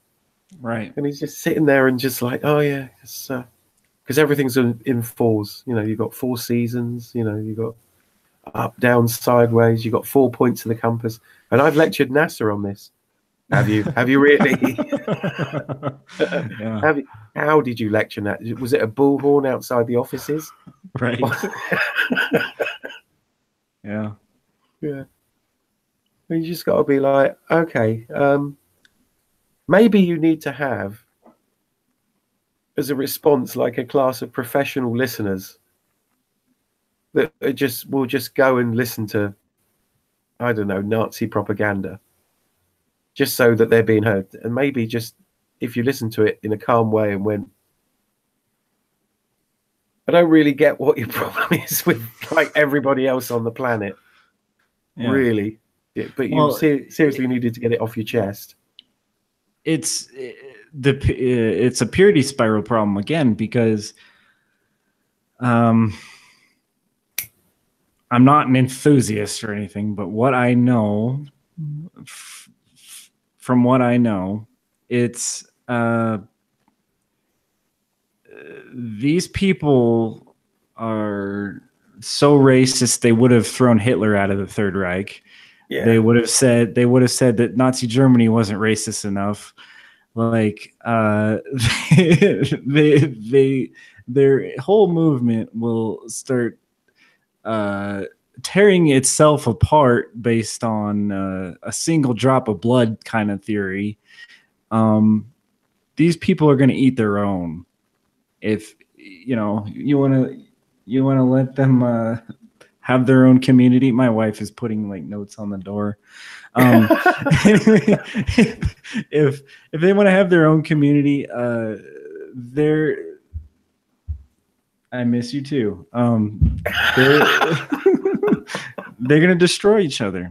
It's just, that's the way it is. They're going to eat each other alive. I think it's more that probably most Nazis agree with one point that the chief Nazi says and feel that they've got to invest in the rest of it because they agree with this one point. It's like, we've got to persecute Jewish people and get donuts. And most of them are kind of like, yeah, donuts. then it's not like, yeah, and then we've got to like burn down synagogues. Okay. But then there will be donuts. There'll be donuts for everybody, and everybody's like, yeah, I like donuts too. And that most of them haven't really given a lot of thought to the other shit they're agreeing to. But they've just got to be in their bonnet about one issue, and they feel that the only people that will explore this one issue that they've got are the Nazis for some reason. And I don't think all Nazis agree with all Nazi sort of like ideals, but they feel they agree with enough of them that they got to back up this other more heinous thing that they want to do, and then have donuts. But yeah. Well, donuts. yeah, it's I don't really want to go on like a full tirade debunking of their points of view right now, but like they're collectivists, and I don't agree with that. Like, I'm pretty much the most individualistic person that's probably ever been on Rangers, so like I think it should be obvious that I don't follow that kind of thinking at all. Yeah, it's anything that begins with "we must all" is generally a bad idea. We should all do this. Should we really? And then you could be our friend. It's like playground politics, isn't it? You got to do what I say, or you can't come to my birthday party. Oh, okay then. The dangers of stupid people in large groups still apply, even if you're all white males. I mean, it still applies. People are still freaking stupid. Yeah, people still buy R4nger's books. Here's how to talk to half the planet collectively. Oh, does that work? No. But it's given you some hope, Oh, possibly. I don't know how the alt-right, the skeptic community, and the men's rights activists and the pickup artist thing all managed to get together. I don't know. I think the pickup artists. Yeah. There is that though, isn't it? Sort of like, all you feminists believe this. It's like all you people that believe in equality believe this. It's like the two guys that we managed to pick up on one of the streams that were going, transgenderism is being pushed in my face. How many transgender people do you know about? 3. Well, that's possibly representative at most, of the number of people that decide to change gender. Really? Is it a big deal? Do you watch your straight friends fuck? No? Then you probably don't got to watch homosexual men fuck. Yeah. That's a good let point. It go. I've got lots of close friends. I don't really want to watch them having sex, particularly. My cat is really interested for some reason, though. It's kind of creepy. What, in watching gay men fight? Or I think cat's hurriedly scribbling stuff. Oh yeah, quite into that. I think my cat is the proverbial hall monitor for anybody having a good time. Well, they look like they're getting too intimate. I'm going to go and stare at them for a bit. Yeah, just going to sit on the edge of the bed.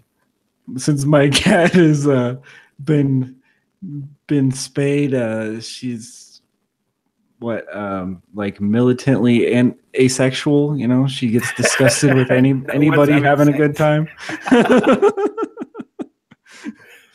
Yeah, it's your cat going, what did you do there? Sort of. Oh, so the two legs are allowed to have sex. That's fair. Right. Yeah.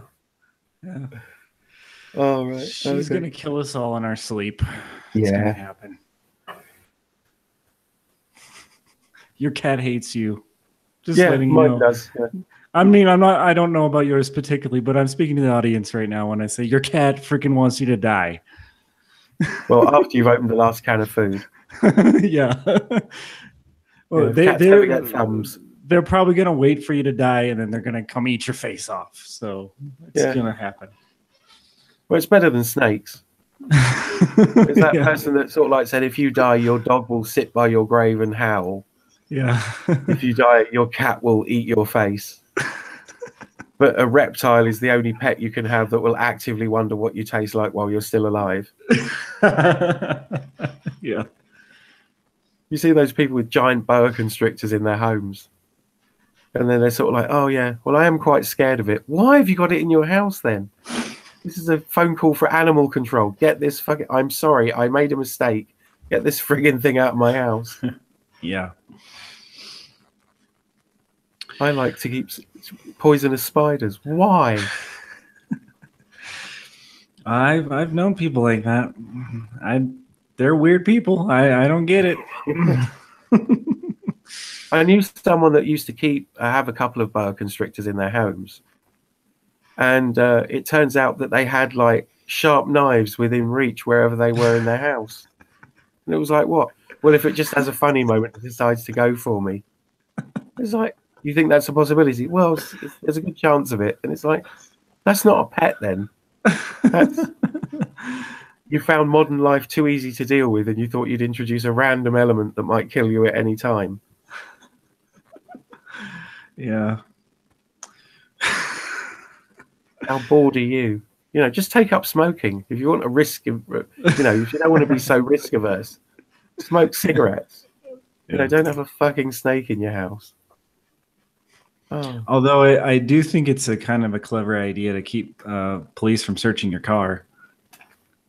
Well, like an 80-foot boa constrictor on the front of your vehicle. Even if you don't have snakes, just put that on there. Bob's Marijuana and Live Snake Transportation Company. Yeah. Yeah. Yeah, you just put "and live snakes" on the end of any company name. Yeah. Beppe the Clown and Live Snake Performer. Yeah. Coco the Cocaine Snorting Clown and Live Snake Wrangler. Of course you can search my vehicle, officer. Don't mind the giant fucking snake in the passenger seat. Yeah. I bet if you were like a lonely deputy on a long and lonely road on a winter's night, and that you tried to pull one of those over and you saw that on the side, you think, nah, fuck it, life's too short for this shit. Yeah. Yep. I'm doing my 20 and I'm gone. No, I don't need to look in this vehicle.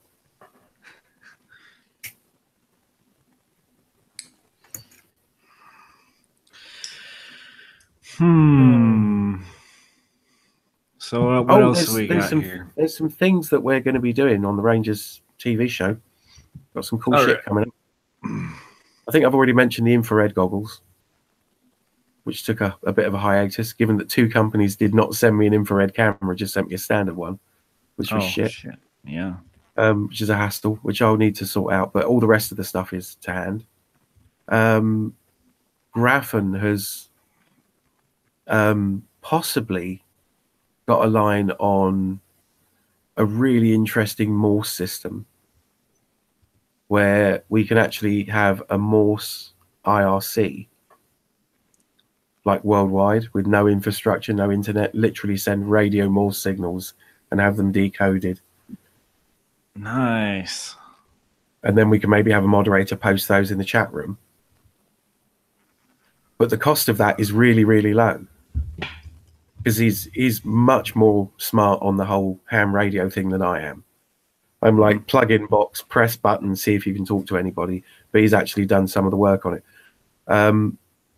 He reckons we can get a 40 or 80 meter Morse system that's like, it's stupid, like 1.8 to 2 watts is enough to push a Morse signal right around the world. Wow. So nice. we could talk to you guys live and Harlequin and stuff like that, all in the same time using Morse because of the way it works. And the actual Morse transceiver is something like $10 as a kit. Are you any good at soldering? No, but I can learn. Soldering's quite easy. I might have to do just a quick soldering tutorial on Rangers, because you get this thing as a kit. You hook it up to a like 7 meter or 8 meters worth of aerial, like literally wire, like copper wire, suspended like a long piece, an 8 meter long piece of wire. And then you hook that into using a special USB cable into your laptop, and then you use this piece of software. You type in the words, it sends it as Morse, and then as it receives it on the same frequency, it converts it back into text at the other end. So that could be a really cool thing. Got the drone stuff coming, and I've got a garden now. I don't know if I mentioned. So I'm going to be doing some an actual trial of agriculture to see if you can save money by growing your own food. I'm really interested in that. That's going to be cool. Well, it started when we've got these dollar stores here, and I went into the dollar store the other day, and they've got loads of fruit shrubs for $1. And fruit is expensive over here. I don't know if it's expensive. So they've got fruit that will grow outside in this country, like black currants and raspberries and gooseberries. And I've got loads of these big old oil buckets because they're really useful for storing stuff in. So I thought I'd build like a micro farm and see if I'm buying it at the dollar store and I lay out for tools and a few other bits and pieces at the end of the harvest season, say September time, have I saved money? I mean, I've learned a cool skill, you know, by the end of it, and if I've managed to get vegetables and fruit sorted out, but is it cheaper? So I'm going to be working on that. That will be obviously a fairly long-term project, but I'll be shooting the first bit of that either tomorrow or Tuesday. So yeah, I don't think I'd be able to grow enough vegetables in my garden to sustain me, but we'll see. So yeah. Well, looks like dinner's ready over here. All right then. Well, we've been on for a couple of hours now. Thank you for your patience in getting it all set up and your patience in us failing to do it for the last couple of days. And there will be finally more stuff coming out on the Rangers channel. So like and subscribe. Yeah. Well, I don't care if you don't like it, but subscribe and send money and things. PayPal.me/something. Yeah, I'll probably be setting up along my email address. I think that's how you set it up. But yeah. Okay. We'll do stuff on the actual next edited video, because I've had footage from Gary talking about Graffin talking about radios, and Kevin's EDC, generalized EDC, for a couple of months now, but it got interrupted by the move, which was stressful and long. Like you wouldn't believe. I probably made it more difficult for myself than it needed to be, but it was a very hassle-filled move. And Patreon, you have a Patreon account, so yeah. Yeah, Rangers Patreon is Patreon/Rangers R4nger5, I think. And some people need to throw some money over there, lighting the bird and over here. So, but yeah. We need to sort out some cool shit. We need to get that religion started for a start. Join the religion of Server. Yeah. The only religion where mathematically your God will show up. And we hope that we just hope it's not going to be like Shodan. That's all. Yeah, well, that's why we've got to make really good friends with it. That'd be nice. And then there will be donuts. Yeah, we have donuts too. Yeah, we're friendly. Yeah. We have libertarian donuts, where market forces will dictate the toppings. Right. Yeah. No, I mean, yeah. Like I was saying before, you know, we're trying to strive for some consensus here. So yeah, throw your hat in, because getting me and V to agree with each other isn't very hard. So no. Yeah, I think, you know, a general level of curiosity, some compassion, and the ability to use fucking tools, that'd be a start. You know, be curious. Strive to learn cool shit. Basically, learn stuff, and just, you know, you should always be trying to like expand your horizons on things. Oh, also, I will be talking to Graffin at some point about I don't even think he knows I'm going to say this, but Grafton, we're going to have a conversation about postmodernism and the Frankfurt School. I am getting more information on that besides what you can just find on YouTube. I'm actually getting books and reading them and then trying to figure out the, pertinent information. And basically I'm going through all the paywalls so you guys don't have to, and I will send the information your way so that we can have a discussion. What is postmodernism? Oh my God, I can't explain it in like a sentence, but basically, okay, so I'm gonna give you a freebie here. I'm gonna give you something really easy.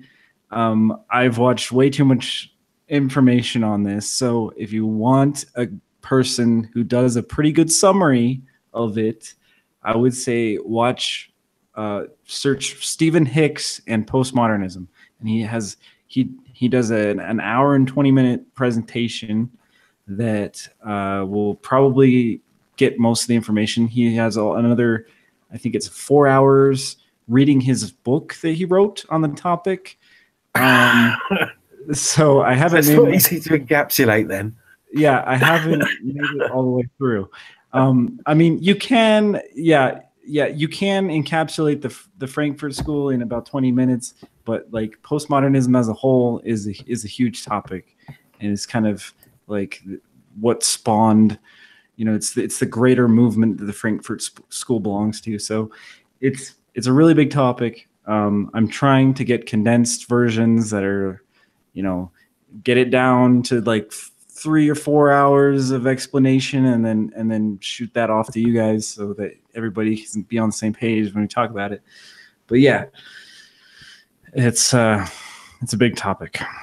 Yeah, I've just looked at Wikipedia. Yeah. What? And it's a really loose organization of ideas too. I mean, it encompasses everything from books to art. So, I mean, I won't be talking about the art. I'll be talking about like the philosophy. But I mean, it's all kinds of stuff.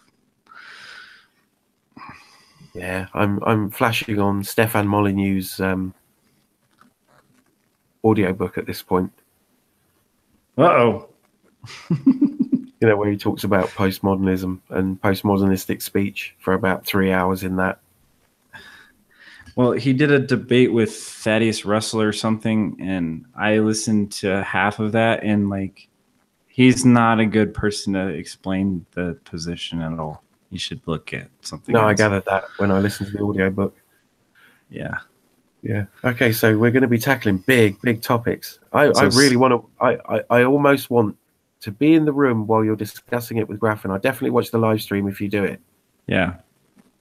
But I want to, and everybody will have the same source material, so we'll be able to. And I'll try to get something that's as unbiased as possible, but I don't think that's going to happen. But in the meantime, if you want a quick rundown of it, Stephen Hicks has got a quick rundown of it. And there's another guy, I can't remember. He's a professor. Let me look him up real quick.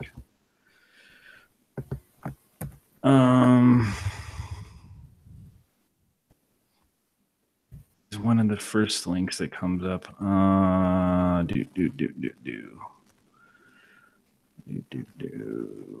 Explaining postmodernism in 2018.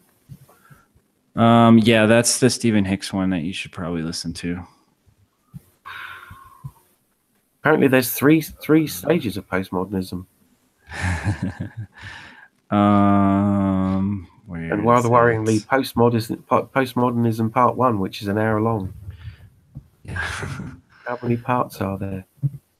I'm not the sort of person that judges a book by how thick it is, but it's like I just tried to read the definition of postmodernism. Yeah. And the definition glazed over a bit. It's a big ass paragraph. Yeah. Okay. Well, a lot of the authors, it seems like one of the critiques is they try to make it sound as incomprehensible as possible. So, I mean, that's kind of a problem too. But yeah. Mark Thorsby, if you want, okay, so if you want another person to look for who's maybe like Stephen Hicks, you can tell he has a bias against it. It's not like an extreme bias, but he does have some, at least not in that presentation. If you want another person who's a little bit more sympathetic for it, look at Mark Thorsby, Introduction to Critical Theory. And I think he has one on postmodernism as well. But the problem I have with Thorsby is he says a lot, and there's not a lot of meat in it. You kind of have to like dig through a lot to get to the meat. So that's kind of why I'm recommending Stephen Hicks over anybody else, because he actually like talks about the real substantive issues. Okay, So anyways. I will definitely give it a go, but I'm going to let you go and have dinner. All right. It's 2 a.m. in the morning. Thank you very much for having the chat, and I'll get some actual material out soon. But I'm very much looking forward to that debate on postmodernism. All right. I will watch the live stream with interest. I don't think I want to get involved in that until I feel a bit more equipped to. Okay, man. Well, thanks again. All right. And thank you. Night, everybody. Take care. Bye. Bye.